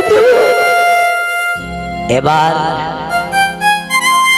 সেই ব্রাহ্মণ যখন বলল তোমায় ছেলে তোমায় ছেড়ে চলে যাবে, এখন এই ব্রাহ্মণ আপনি বলুন আমায় ছেলে যখন আমায় ছেড়ে চলে যাবে, কিন্তু আমার ছেলে চেতনা কেন হারালো, জ্ঞান কেন হারালো? শোনো বিষ্ণু শর্মা, তোমার ছেলের আমি চেতনা ফিরিয়ে দেবো, জ্ঞান ফিরিয়ে দেবো। এনো আনো আনো, তুমি আজ গঙ্গার জল আনো। গঙ্গার জল নিয়ে এলো, চোখে মুখে ছিটিয়ে দিল, গায়ে হাত বুলালো। ও রো রো অজামিল উঠে বল। গায়ে যখন হাত বুলালো, চোখে মুখে জল ছিটিয়ে দেওয়ার সঙ্গে সঙ্গে চেতনা ফিরে পেল। আর চেতনা যখন ফিরে পেল, বিষ্ণু শর্মা ওই অজামিলকে বুকের মধ্যে জড়িয়ে ধরে বলতে লাগলো, অজামিল বাবা, আমি তো এই মঙ্গল আরতি করছিলাম, কিন্তু আমি মাটিতে কখন আমি পড়ে গেলাম। অজামিল অনেক কথা বাবা, কিন্তু আজকের আমি তোমাকে একটা কথা বলতে চাই। বাবা তুমি আমাকে একটা কথা বলবে? আচ্ছা বলো বাবা, তুমি কি বলতে চাও? শোনো অজামিল, বহুদিন ধরে আমি ভাবছি আমি তোমাকে একটা কথা বলবো বলবো বলবো, কিন্তু আমার সময় হয়ে ওঠেনি, কিন্তু আজকের আমি বলবো। কারণ আমার জীবনে তো আর কেউ নাই, একমাত্র তুমি আর এই ভগবান নারায়ণ। তোমাদের দুজনের নিয়েই তোমার সংসার। আর একজন ছিল তোমার মা, এই সংসারে আমার হাত ধরে তোমার মা এসেছিল, কিন্তু তোমার মতো একটা সুযোগ্য পুত্র সন্তান আমাকে উপহার দিয়ে তোমার মা চিরদিনের মতো বিদায় নিয়ে চলে গেল। তাই আজ আমি তোমাকে একটা কথা বলতে চাই। বাবা তুমি বলো। অজামিল যখনই বলে উঠলো যে বাবা তুমি বলো, এবার বিষ্ণু শর্মা বলছে, অজামিল শোনো, আমি মনস্থির করেছি আমি কয়েকদিনের জন্য আমি একটু তীর্থ ভ্রমণ করতে যাব। বাবা সেটা তো খুব ভালো কথা, আনন্দের কথা, তুমি তীর্থ ভ্রমণ করতে যাবে, যাও। তুমি কোথায় যাবে? গয়া, কাশী, প্রয়াগ, কোথায় তুমি যাবে? যাও। আমি তীর্থ ভ্রমণ করতে যাওয়ার আগে একটা কাজ করতে চাই। কি কাজ? কি কাজ বলো বাবা? অজামিল শোনো, আমি একটা কাজ করবো। কি কাজ জানো? কি কাজ? না, তীর্থ ভ্রমণ করতে যাওয়ার আগে আমার মনের স্বাদ, আমি ভগবান নারায়ণের মন্দিরে আমি একটা যজ্ঞ করতে চাই। বাবা তুমি যজ্ঞ করবে? হ্যাঁ অজামিল, আমি যজ্ঞ করব। তাই আমি তুমি আর নারায়ণ দুজনকে সাক্ষী রেখে আমি জানাতে চাই যে আমি যজ্ঞ করব কাল দুপুর বেলা, মানে মধ্যাহ্নকালে দুপুর বেলা। আর দুপুর বেলা কাল যজ্ঞ হবে। তোমার কিচ্ছু করতে হবে না, একটা কাজ তোমাকে করে দিতে হবে। কাল সকাল বেলা এই ঘর ছেড়ে ওই গোদাবরীর জঙ্গল থেকে তোমাকে শুষ্ক কাষ্ঠ কিছু সংগ্রহ করে এনে দিতে হবে। তুমি পারবে না? বলো অজামিল, তুমি পারবে না? বাবা কেন পারবো না? আমি নিশ্চয়ই পারবো। আজ তুমি তো আমার গুরু, তুমি আমার আদেশ করছো, আমি কেন পারবো না? অজামিল তুমি শুধু শুকনো কাষ্ঠ এনে দেবে, আর ঘৃত, মধু, দুগ্ধ, বিল্লপত্র যা যা প্রয়োজন আমি সব সঞ্চয় করব। কারণ আমার তো অনেক বয়স হয়েছে, আমি তার বৃক্ষে বৃক্ষে আরোহণ করে আমি তো আর কাষ্ঠ সংগ্রহ করতে পারবো না। বাবা আমি কাষ্ঠ সংগ্রহ করব, তোমায় কথা দিলাম। শোনো অজামিল, মনে রেখো কাল দুপুরে হবে যজ্ঞ, কাল সকালবেলা তুমি কাষ্ঠ এনে দিলেই হবে। বাবা তোমার সব কথা আমি মেনে নিলাম, কিন্তু তোমার এই কথাটা আমি কিছুতেই মানতে পারলাম না। কেন বাবা? তুমি যাবে না? আমি যাব, কিন্তু বাবা কেন আমি আজকে তোমাকে এই কথাটা মানতে পারলাম না বললাম জানো? এই জগতে সব কিছুর বিয়ে আছে বিশ্বাস, কিন্তু একজনের বিয়ে নাই কোনো আশ্বাস, যার নাম হলো নিঃশ্বাস। বাবা তুমি বলো কাল দুপুরে যজ্ঞ হবে, আর কাল সকালে আমি শুকনো কাষ্ঠ সংগ্রহ করতে যাব, কিন্তু তার মাঝখানে এতখানি লম্বা রাত, এই রাতের মধ্যে যদি আমার এই দেহে আমার প্রাণবায়ু না থাকে, তাহলে আমি কি করে কাষ্ঠ আনবো? আমি কি করে আমার পিতার আদেশ পালন করব? কি করে আমি আমার গুরু আদেশ পালন করব? আমি পারবো না। আজ রাতের মধ্যে আমি যাবো এই গোদাবরীর জঙ্গলে শুকনো কাষ্ঠ আনতে।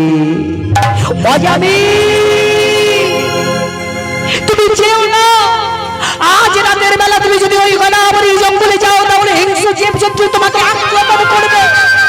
তুমি আমার কাছে আর ফিরে আসবে না অজামিল। আমি কি নিয়ে থাকবো? কে আমার বাবা বলে ডাকবে? কে আমার বাবা বলে ডাকবে? অজামিল আমি বাঁচতে পারবো না। বাবা কেন তুমি করছো মায়া?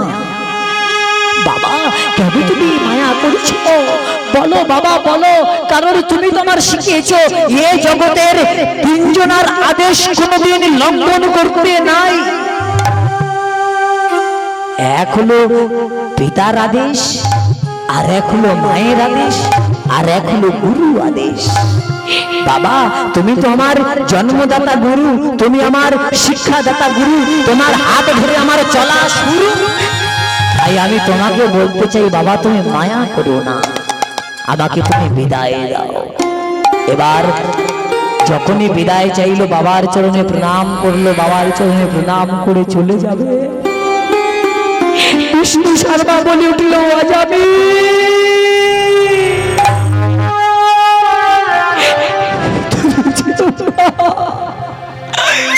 তুমি যেও না। বাবা কেঁদো না তুমি, তোমার চোখের জলে আমার চলার পথ যদি পিছন হয়ে যায়, তাহলে আমি তো আর গুরু আদেশ পালন করতে পারবো না। বাবা তুমি কেঁদো না, হাসি মুখে বিদায় দাও। তুমি অমনি কেঁদো,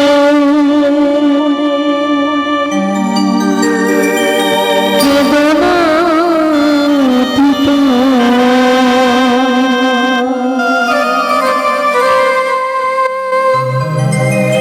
তুমি অমনি কেঁদো,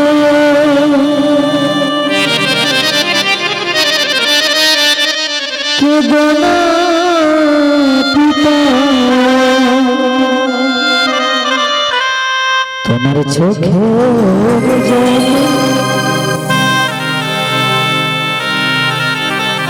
পথ যে আমার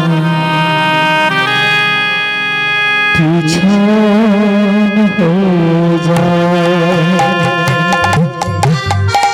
বাবা আলে পদ যে আমার পিছল হয়ে যায় তুমি আমার কোণে দেখো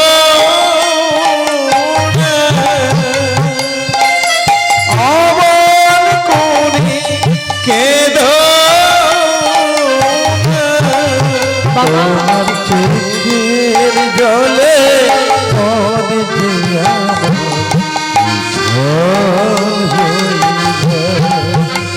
তোমার চোখের জলে পদ যে আমার পিছল হয়ে যায় তুমি আমার কোণে দেখো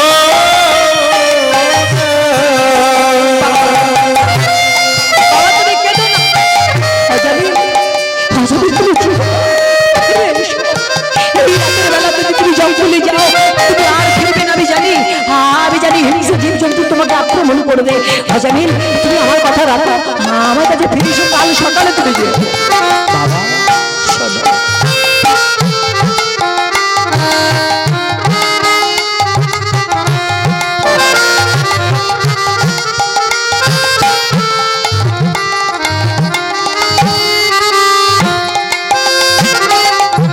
বাবা গো জানি না আর আসবে কি না এ ভাব সংসারে আবার যদি আসি বাবা আসবো তোমার ঘরে বাবা আসবো তোমার ঘরে জানি না রে আসবো কিনা এ ভাব সংসারে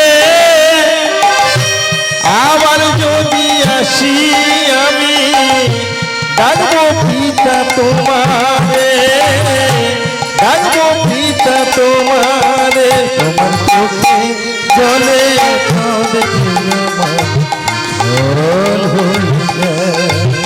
তোমার চোখের জলে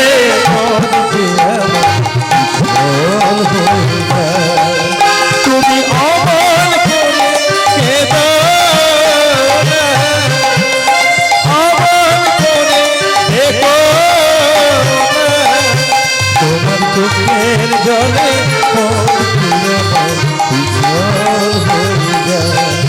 তোমার চোখের জলে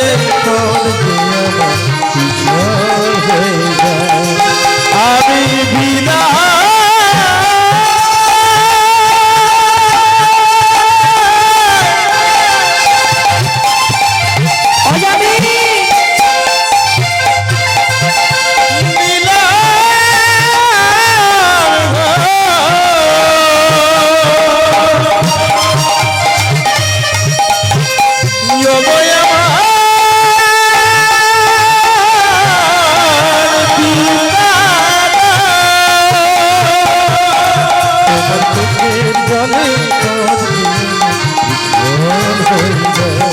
তোমার চোখের জলে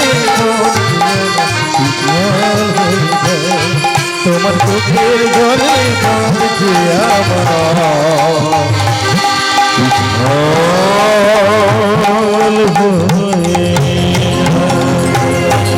বাবা চিরবিদায় জানিয়ে যখন জঙ্গলে যা কাষ্ঠ সংগ্রহ করার জন্য যাত্রা করলো এদিকে ভগবান বললেন এই যে আরে ওদিকে কেন এদিকে শোনাই যে এদিকে এসো। তিনজন দেবতার ডাক দিল ভগবানের ডাক শুনে তিন দেবতা ঘুরে দাঁড়িয়ে বলছে কি হলো ভগবান তুমি ডাকছো কেন? বললো এই যে শোনো তোমার নাম কি? এই যে আমার কাছে শোনার কাছে কি নাম তোমার? বললো প্রভু গো, আমার নাম হলো ইন্দ্রদেব। কি কাজ তোমার? বললো আমার কাজ হলো মোহর মোহর বর্জ্য ফেলা। বেশ তোমার দরকার আর একজনকে এই যে শোনো তুমি এসো আমার কাছে, কি নাম তোমার? বললো প্রভু আমার নাম হলো পবন দেব। কি কাজ? বললো আমার কাজ হলো ঝড় দেওয়া। বেশ, তোমার দরকার এই যে শোনো, কি তোমার নাম? বললো প্রভু আমার নাম হলো ইন্দ্রদেব। কি কাজ? বললো আমার বৃষ্টি দেওয়া।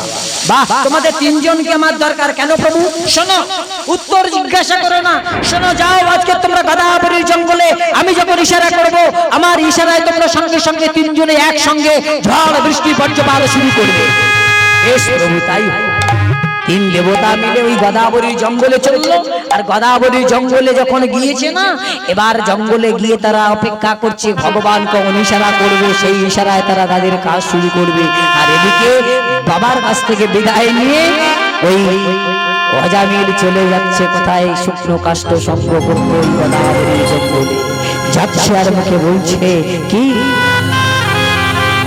ভজ রাধা কৃষ্ণ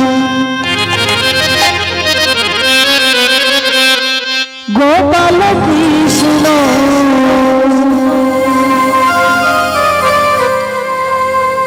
ভজ রাধা কৃষ্ণ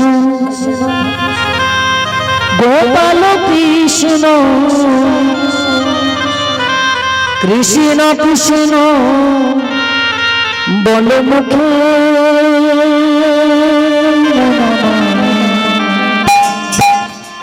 কৃষ্ণ কৃষ্ণ বলো মুখে মুখে, কৃষ্ণ কৃষ্ণ বলো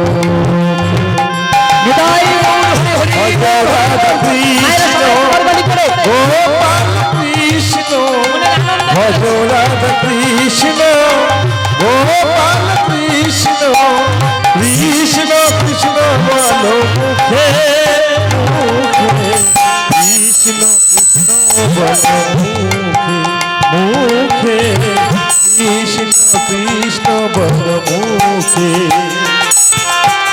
ভজ রাধা কৃষ্ণ গোপাল কৃষ্ণ, ভজ রাধা কৃষ্ণ গোপাল কৃষ্ণ, কৃষ্ণ কৃষ্ণ বল মুখে কৃষ্ণ কৃষ্ণ বল মুখে, কৃষ্ণ কৃষ্ণ বল ভজ রাধা কৃষ্ণ গোপাল কৃষ্ণ, ভজ রাধা কৃষ্ণ গোপাল কৃষ্ণ, কৃষ্ণ কৃষ্ণ বলো মুখে মুখে, কৃষ্ণ কৃষ্ণ বলো মুখে মুখে, কৃষ্ণ কৃষ্ণ বলো মুখে। নামে বুক ভরে যায় অভাবনী, নামে বুক ভরে যায় অভাব মিটায়, নামে বুক ভরে যায় অভাবনী, নামে বুক ভরে যায় অভাব মিটায়, স্বভাব জাগা মহাসুখে, নামে বুক ভরে যায় অভাব মিটায়, নামে বুক ভরে যায় অভাব মিটায়, স্বভাব জাগায় মহাসুখে। ভজ রাধা কৃষ্ণ গোপাল কৃষ্ণ, ভজ রাধা কৃষ্ণ গোপাল কৃষ্ণ, কৃষ্ণ কৃষ্ণ বল মুখে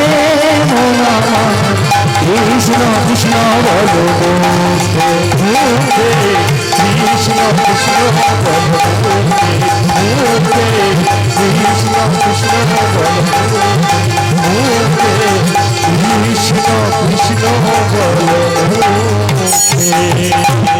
এমন করে কৃষ্ণ নাম করতে করতে গদাবরী জঙ্গলে পৌঁছে গেল। আর গদাবরী জঙ্গলে যখন পৌঁছে গেল, এবার ভগবান বলছে এই যে তিন দেবতা কথা কি ছিল? বসে বসে শুধু আরাম করলে হবে? যত আরাম করবে তত ব্যায়াম ধরবে। দাও শুরু করো, তোমাদের কথা কি ছিল শুরু করো। তিন দেবতা যখনই শুরু করো ভগবান বলে দিয়েছে না, এবার তিন দেবতা একসঙ্গে ঝড় বৃষ্টি বজ্রপাত শুরু করলো। মুহুর্মুহু বজ্রপাত করছে, অশনি সংকেত শুনে সেই চমকে উঠল ওই চিত্র অজামিল। এই তো আকাশ পরিষ্কার ছিল, ক্ষণিকের মধ্যে কেন আমার মেঘাচ্ছন্ন, কেন পড়ে বজ্রপাত, এত বৃষ্টি, কি করবো এত ঝড়ের মধ্যে? তাড়াতাড়ি করে চন্দ্রবার ওই গাছের ডালে ওঠে। ঝড়ের দাপটে ততই বার মাটিতে লুটিয়ে পড়ে, আর সেই মাটিতে পুঁতে পুঁতে দেহে কাটা বিপতে বিপতে ওই অজামিল বলে উঠল, ভগবান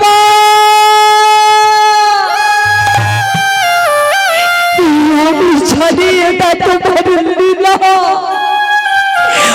লীলাময় হরি, যতই তুমি আমায় পরীক্ষা করো না কেন আমি তোমার পরীক্ষায় উত্তীর্ণ হবই। আমি আমার পিতৃ দেওয়া কথা আমি পালন করবো। আমার যতবার বৃক্ষের উপরে উঠতে যায় ততবার কাঁটার উপরে লুটিয়ে পড়ে।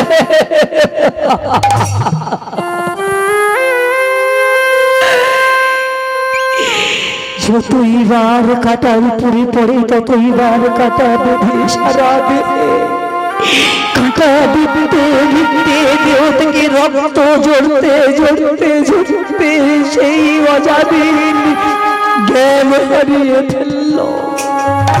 ভগবান বলিল, এই যে তিন দেবতা তোমরা ফিরে এসো, তোমাদের কাজ শেষ, আর নয় চলে এসো। তিন দেবতা যখন ফিরল, দেবরাজ ইন্দ্র বলে উঠল, হে দয়াময়, আজ তোমার ইশারা বলে এমন বিশুদ্ধ ভক্তের প্রাণে আমরা আঘাত করেছি। তোমার ইশারা বলে একমাত্র এই পরম ভক্তের প্রাণে আমরা আজ এমন করে ব্যথা দিয়েছি। তোমার ইশারা বলেই এমন ভক্তর দেহেতে আমরা ব্যথা দিয়েছি। শোনো হে দেবগণ, তোমরা সবাই তোমাদের গন্তব্যস্থলে চলে যাও। আজ তোমরা তোমাদের পরীক্ষায় উত্তীর্ণ হয়েছো, যাও গন্তব্যস্থলে। তিন দেবতা ফিরে গেল। আর এদিকে অজামিল যখনই চেতনা ছিল গাছের তলায় পড়লো, সারা দেহে কাটা বিঁধল, সারা দেহে কাদা লাটা হলো। কিন্তু জ্ঞান ফেরার পরে সে দেখছে তার দেহে একটাও কাঁটা বেঁধা নেই, একটুও কাদা লাপা নেই, গাছের তলায় সে পড়ে নেই, সে আছে একটা পাতার কুঠিরের মধ্যে। কি আছে চিন্তা করছে, আমি এই পাতার কুঠিরের মধ্যে এলাম কি করে? যখন আমার জ্ঞান ছিল আমি দেখেছিলাম আমি বৃক্ষের উপরে উঠেছি, মাটিতে লুটিয়ে পড়ছি, আমার দেহে কাঁটা বিচ্ছে, আমার দেহে কাদা লেপা। আমি এখন দেখছি আমার দেহে একটাও কাঁটা বেঁধা নেই, কাদা লেপা নেই, আমি আছি পাতার কুঠিরে, পাতার ছাউনির মধ্যে। কি আনলো? চিন্তা যখন হচ্ছে, হতে হতে ওদিকে ধীরে ধীরে প্রভাত নামছে। আর প্রভাত যখন নামছে না, এবার লক্ষ্য করে ওদিকে দেখছে অনেক দূরে যেন একটা team team team team team team করে প্রদীপের শিখা জ্বলছে। আর সেই প্রদীপের শিখা দিয়ে লক্ষ্য করে তাকিয়ে দেখে একজন যেন দাঁড়িয়ে আছে, কিন্তু সে কোনো রাক্ষসী নয়, কোনো পিশাচী নয়, কোনো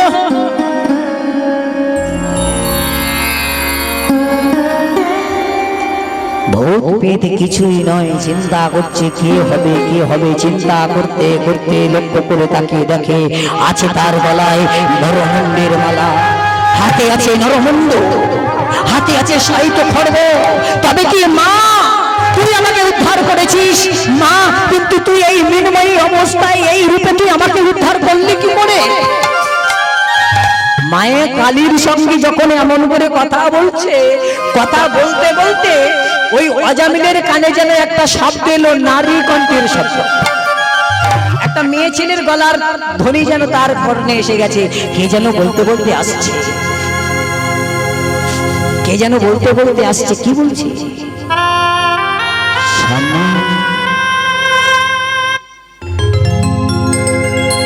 মা কি মা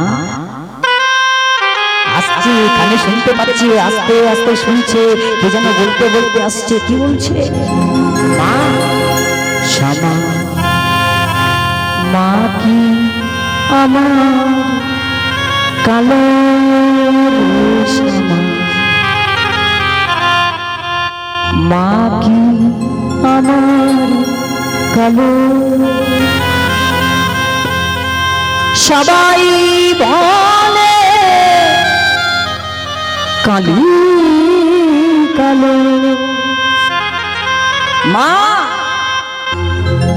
সবাই, আমি একা নই, সবাই বলে কালি কালো।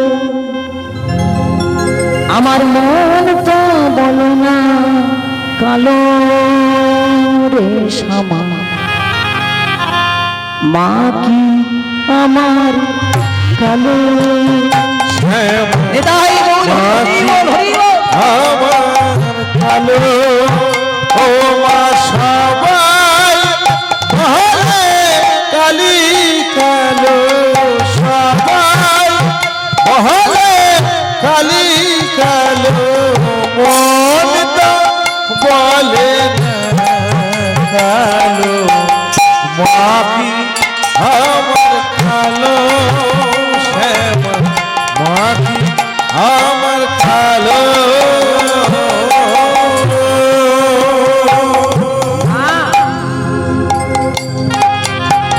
কখনো শ্বেত, কখনো পীত, কখনো নীল লোহিত রে। কখনো শ্বেত, কখনো পীত, কখনো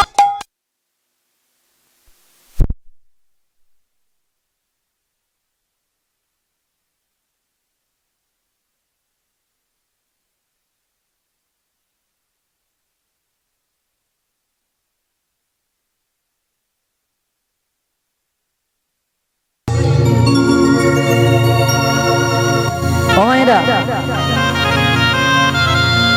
সেই অজামিল শুনছে, কান পেতে শুনছে, কে যেন আজ নারী কণ্ঠে গান করতে করতে আসছে। মা, শ্যামা মা কি আমার কালো?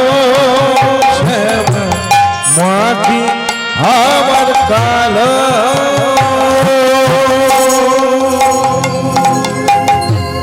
মা, কখনো শ্বেত, কখনো পীত, কখনো নীল লোহিত রে। মা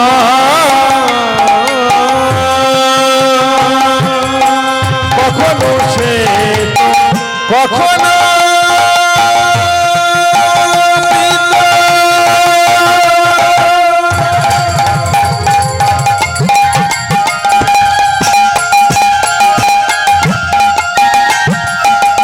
কখনো নীল লোহিত রে।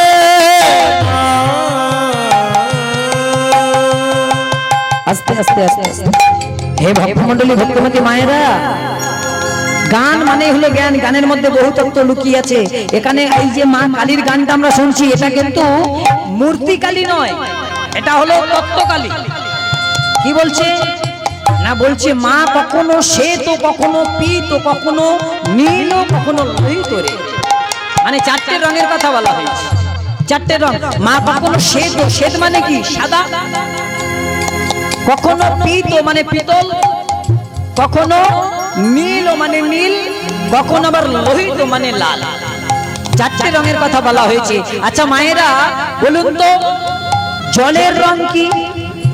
মায়েরা, জলের রং সাদা, কোনো রং নেই? হ্যাঁ, কেউ কেউ বলছে সাদা, কেউ বলছে রং নেই। সত্যি, জলের রং যদি সাদা হবে তাহলে দুধের রং কি বলবো আমরা? কি বাবা, জলের কোনো নিজস্ব রং নাই। যে পাত্রে আমরা জল রাখবো সেই পাত্রের রং জল ধারণ করে। যদি লাল পাত্রে রাখি জলকে লাল দেখাবে, নীল পাত্রে রাখলে জল নীল দেখাবে, হলুদ পাত্রে রাখলে জল হলুদ দেখাবে। সেই জন্য বলছে শোনো, কিন্তু পাত্র যার ভিন্ন ভিন্ন হতে পারে, কিন্তু তাদের চাওয়া পাওয়াটা সঠিক হতে হবে, এক হতে হবে। কি না বলছে, এই যে আমরা কালী মায়ের গানটা শুনছি, তাহলে মা কালীর কথা একটু বলি। মা কালীর গায়ের রংটা কি? কালো। আবার অনেকে বলবে নীল। তাহলে শনি ঠাকুরের দেবের গায়ের রংটা কি? নীল। মা দুর্গার গায়ের রংটা কি? গোলাপি। হ্যাঁ, পঞ্চানন্দের গায়ের রংটা কি লাল। তাহলে এই যে গায়ের যে দেবতাদের গায়ের রং, এই রংটা চুজ করে দিয়েছে কে, পছন্দ করে দিয়েছে কে?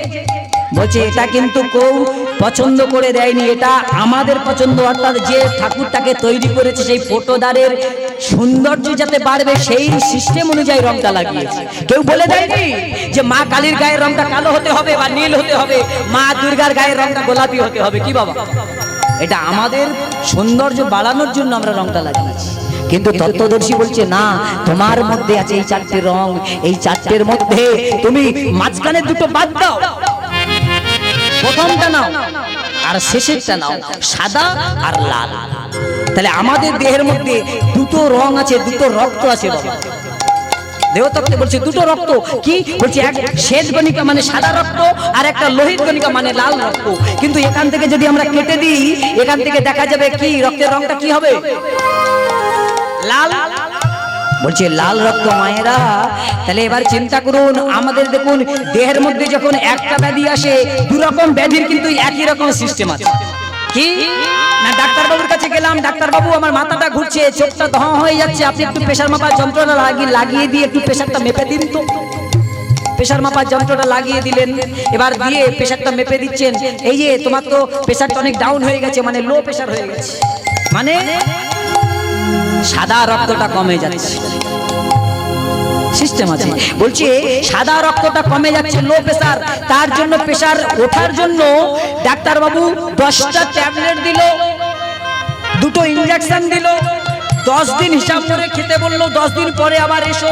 10 দিন পরে গেলাম, ডাক্তারবাবু আপনি তো ইনজেকশন দিলেন, ট্যাবলেট দিলেন, আমরা খেলাম, কিন্তু সেই একই রকম ভাবে মাথা ঘুরছে, চোখ ধোঁয়া হয়ে যাচ্ছে, কিছুই তো পরিবর্তন পেলাম না।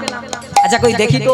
আবার প্রেশার মাপার যন্ত্রটা লাগালো, আর লাগিয়ে প্রেশারটা মেপে বলছে এই যে কর্তা তুমি হিসাব করে খেয়েছো তো, তোমার প্রেশারটা কমে গিয়েছিল, তার জন্য ওটার জন্য দিয়েছি, কিন্তু এত হাই হয়েছে যার জন্য তোমার মাথা ঘুরছে, চোখ হয়ে যাচ্ছে। চিন্তা করুন, কমলে মাথা ঘুরবে, উঠলে মাথা ঘুরবে। হ্যাঁ, তাহলে চিন্তা সিস্টেমটা দুই রকমের হয়, কিন্তু একই রকম কাজ। ওই জন্য বলছে শোনো, যখন তোমার প্রেশার হাই হবে তখন বলবে রক্তচাপ, ওই রক্ত যদি মাথায় ওঠে কি হয়? স্ট্রোক। কি বাবা? ওই জন্য বলছে শোনো, ওই মায়ের গায়ের রং সবাই বলে সাদা, কালো, নীল, লাল, কিন্তু আমি কি বলি জানো? মা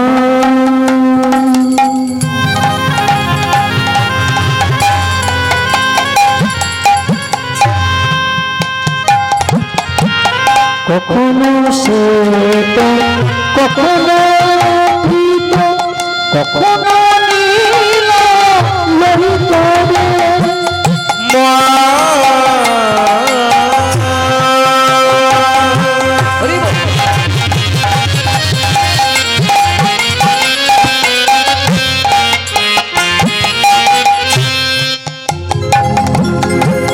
কখনো শ্বেত, কখনো পীত,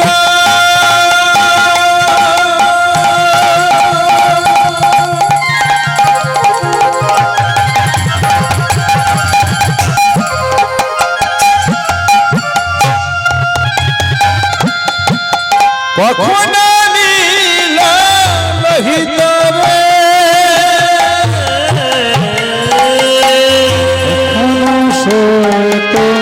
কখনো পীত, কখনো নীল লোহিত। আমি আগে তো বুঝিনি এমন জানি, আগে তো বুঝিনি এমন জানি, আগে তো বুঝিনি এমন জানি, হৃদয় করে আলো সামনে পাখি আমার কালো, পাখি আমার কালো, ও মালোকে বলে কালি কালো, লোকে বলে কালি কালো, মন তো বলে না শ্যামা, পাখি আমার কালো শ্যামা, পাখি আমার কালো শ্যামা, পাখি আমার কালো শ্যামা, পাখি আমার কালো শ্যামা, পাখি আমার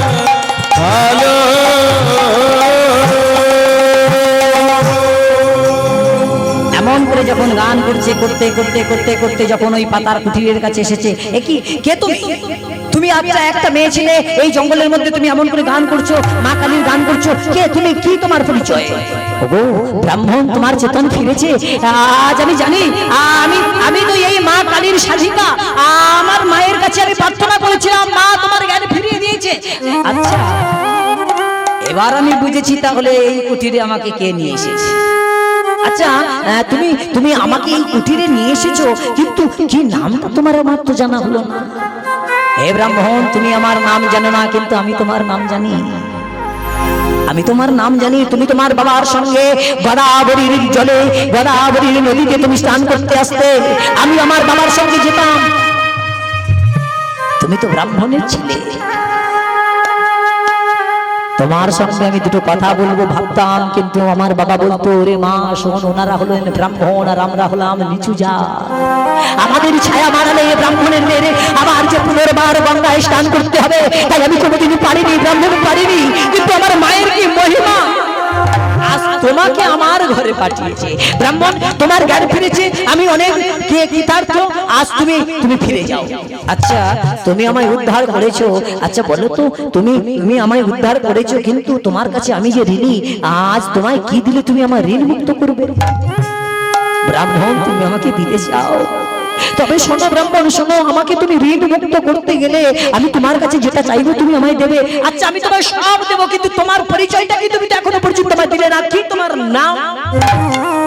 আমার নাম শুনতে চাও, আমার পরিচয় শুনতে চাও? শোনো ব্রাহ্মণ, আমার পরিচয় পেলে, আমার নাম শুনলে তোমার ওই উদ্ধত নাসিকা যে বক্র হয়ে যাবে, আমার সঙ্গে আর তোমার কথা বলার ইচ্ছা হবে না, আমার সঙ্গে তুমি আর কোনো কথাই বলবে না। আরে কেন তুমি বারবার মন করে বলছো? শোনো, তুমি আমার উদ্ধার করেছো, তুমি আমার মুক্তিদাতা, তোমার কাছে আমি ঋণী। কেন আমি তোমার নাম শুনলে আমি আমার উদ্ধত নাসিকা বক্র করবো? বলো তোমার নাম কি? শোনো ব্রাহ্মণ, আমার নাম হলো বীরনি চণ্ডালিনী। কি বলবো? বীরনি চণ্ডালিনী তোমার নাম? আরে যাই হোক, তোমার নাম বীরনি হোক, তুমি চণ্ডালিনী হও, শূদ্রানী হও, আর রাজধানী হও, যাই হোক আমার কিচ্ছু যায় আসে না। তুমি আমার উদ্ধার করেছো, আমি তোমার কাছে ঋণী, এটাই বেশ। বলো তোমার ঋণ কি? বললো, শোনো ব্রাহ্মণ, মুক্তি যদি করতে হয়, আমি যেটা চেয়েছি এই জীবনে আমি তো পাইনি, আমি জানি পাবো না, তাই আমি তোমার কাছে বলবো, অন্য কিছু নয়, তোমার ওই যজ্ঞ সূত্রটা অর্থাৎ পৈতেটা ধরে তুমি আমার একবার শুধু একটা আশীর্বাদ করো। এই জীবনে আমি যেটা চেয়েছি পাইনি, এর পরের জন্মে যেন আমি সেটা পাই। কি বলছো? এই জীবনে তুমি চেয়েছো, এই জীবনে তুমি পাবে না, তুমি পরের জন্মে পাবে। কিন্তু বীরনি, এই জন্মে তুমি চাইছো সেটা কি? তুমি শুনতে চাও ব্রাহ্মণ? তবে শোনো, এই জীবনে আমি চেয়েছিলাম একজনকে, তাকে পাইনি, কিন্তু তুমি আমার একটা আশীর্বাদ করো না গো ব্রাহ্মণ।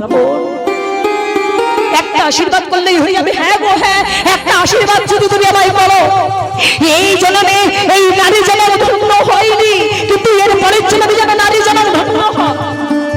ও মায়েরা, এই যে সময় তো প্রায় শেষ হয়ে এসেছে, লীলা তো প্রায় কাছাকাছি এসে গেছে, তাহলে মায়েরা বলুন তো এবারে, যে নারী জন্ম মাতৃ জন্ম ধন্য কিসে হয়?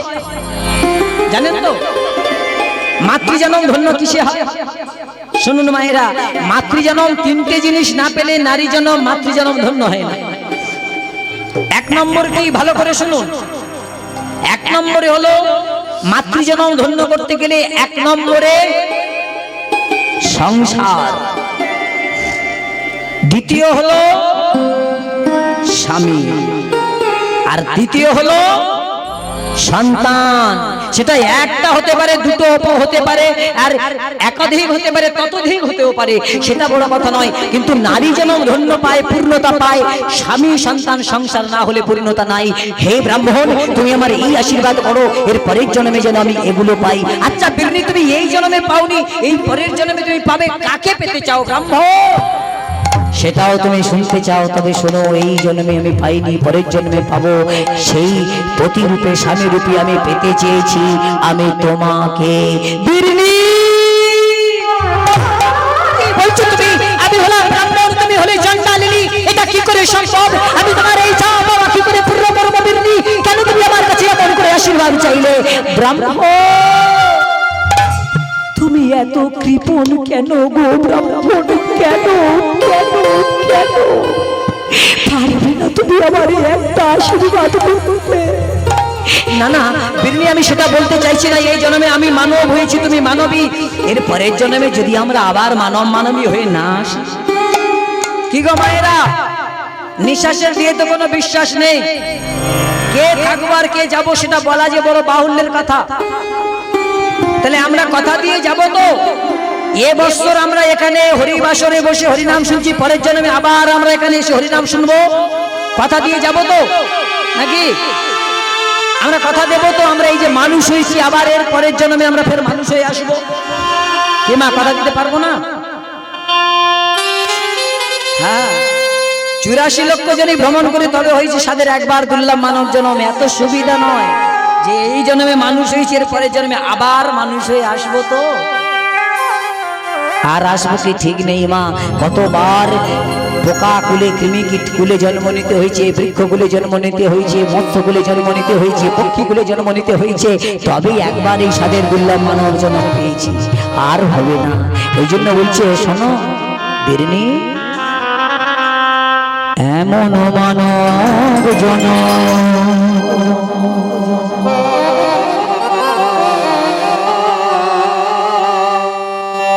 এমন মানব জন্ম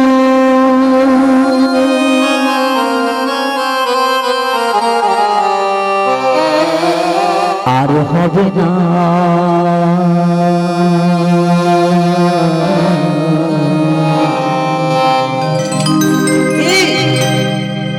বারে বারে আর আশা হবে না।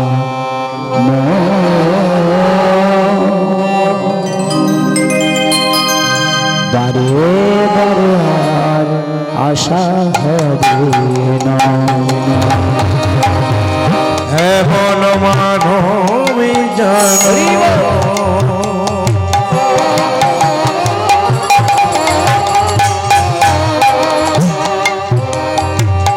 এমন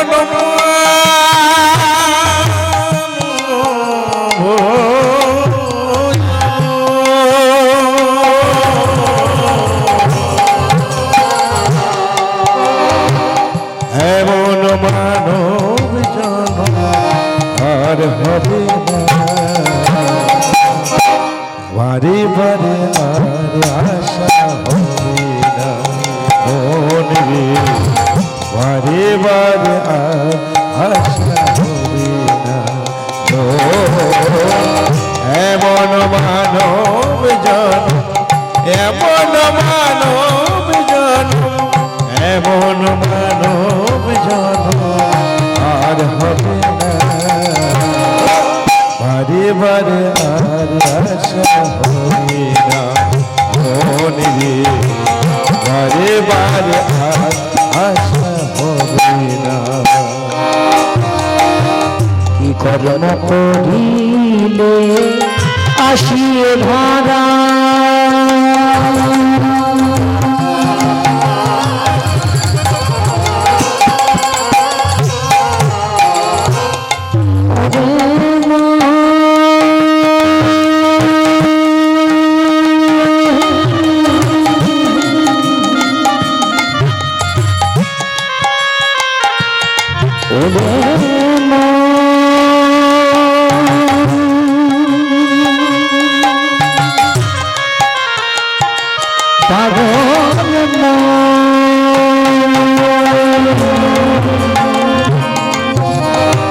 কি কর্ম করিলে আসিয়ে ধরা,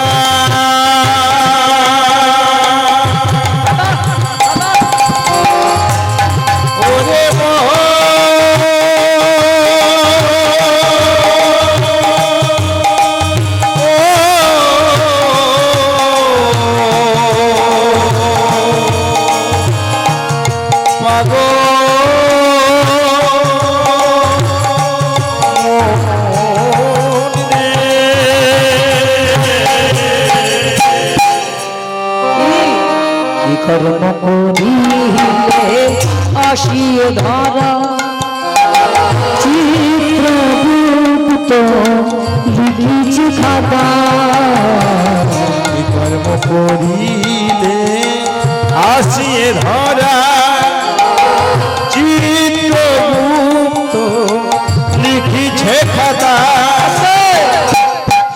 কিন্তু জেরক্স ফিট। ঠিক মা, সব জেরক্স ফিট কেন বললাম না? দেখুন আমরা অরিজিনাল কপি যদি জেরক্স মেশিনে দিয়ে দিই, আবার সেখান থেকে আর একটা কপি জেরক্স হয়ে আর একটা কাগজে ছাপা হয়ে বেরিয়ে আসে। সেই জন্যে ভগবানেরও জেরক্স মেশিন আছে, সাবধান। এই যেমন ক্যামেরা লাগানো আছে না, ভগবানের তেমন মেনু দূরবীন ক্যামেরা লাগানো আছে। বলছে শোনো, তুমি এই ধারায় কি করতে এসেছিলে? ভালো খাবে, ভালো পড়বে, ভালো থাকবে বলে, তাই তো?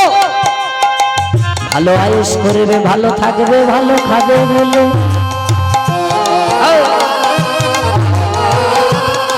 তুমি কি এই ধারায় সেই জন্য এসেছি?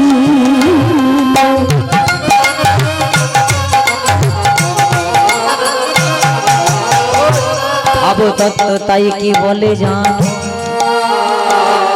বলে না গো না ভাই, তুমি ভালো খাবে, ভালো করবে, ভালো থাকবে বলে তাই এই পৃথিবীতে তুমি আসো নাই।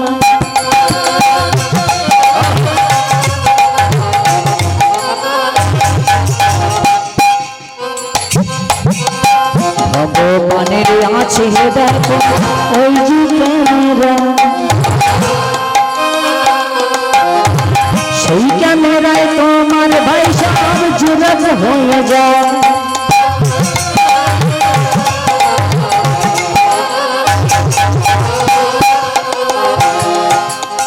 ভগবানের কাছে মোরা কথা দিয়েছিলাম,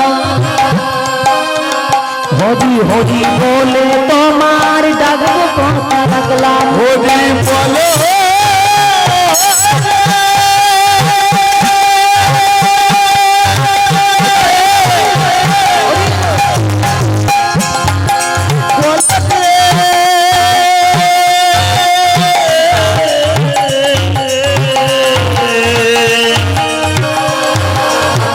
হরি বলো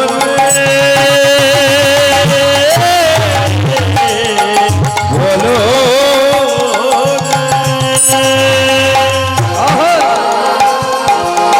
হরি নাম কৃষ্ণ নাম বড়ই মধু, হরি ছাড়া এ জগতে নাই কোনো দু, হরি ছাড়া এ জগতে নাই কোনো দু। হরি ছাড়া এ জগতে নাই কোনো গতি, হরি ছাড়া এ জগতে নাই কোনো তাই বলো, হরি বলো, হরি বলো, হরি বলো ভাই, হরি বলো, হরি বলো, হরি বলো ভাই। হরি বলো হরি বলো হরি বলো ভাই। হরি ছাড়া এ জগতে কোনো গতি না, হরি ছাড়া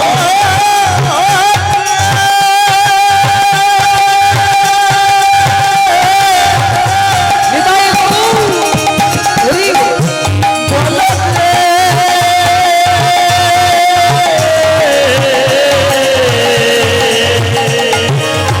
দুটি বাহু তুলে হরি হরি গো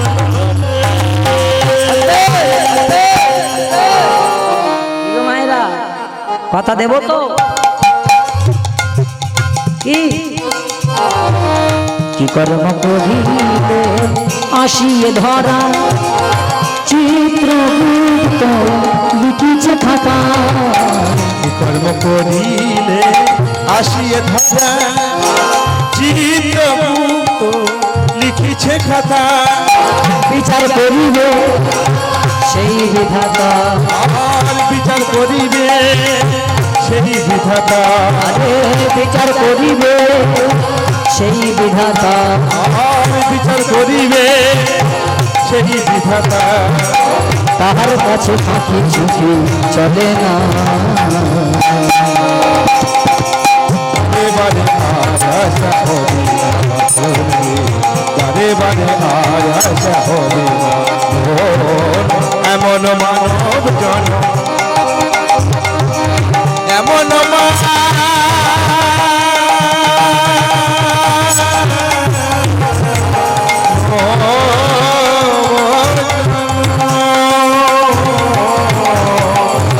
এমন মানব জন, এমন মানব জন আর হবে না। বারে বারে আর আশা হবে না, বারে বারে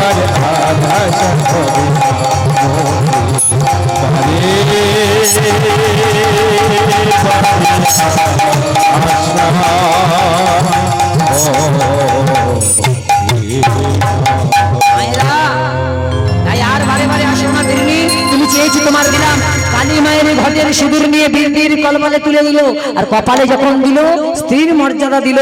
এবার গোদাবরীর তীরে আসছে,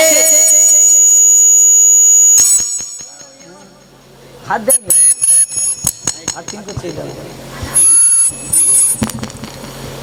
গোদাবরীর জলে যখন ওই ব্রাহ্মণের দল সবাই স্নান করতে এলো, আর স্নান করতে এসেই দেখতে পেল ওই অজামিল আছে ওই বীরনির ঘরে। আর বীরনির ঘরে যখন আছে, এবার চলে গেল কোথায় না বিষ্ণু শর্মার কাছে সংবাদ নিয়ে, বিষ্ণু শর্মা তোমার ছেলে অজামিল, তোমার ছেলে অজামিল আজ বীরনির ঘরে বীরনিকে বিবাহ করেছে, চলো দেখবে চলো।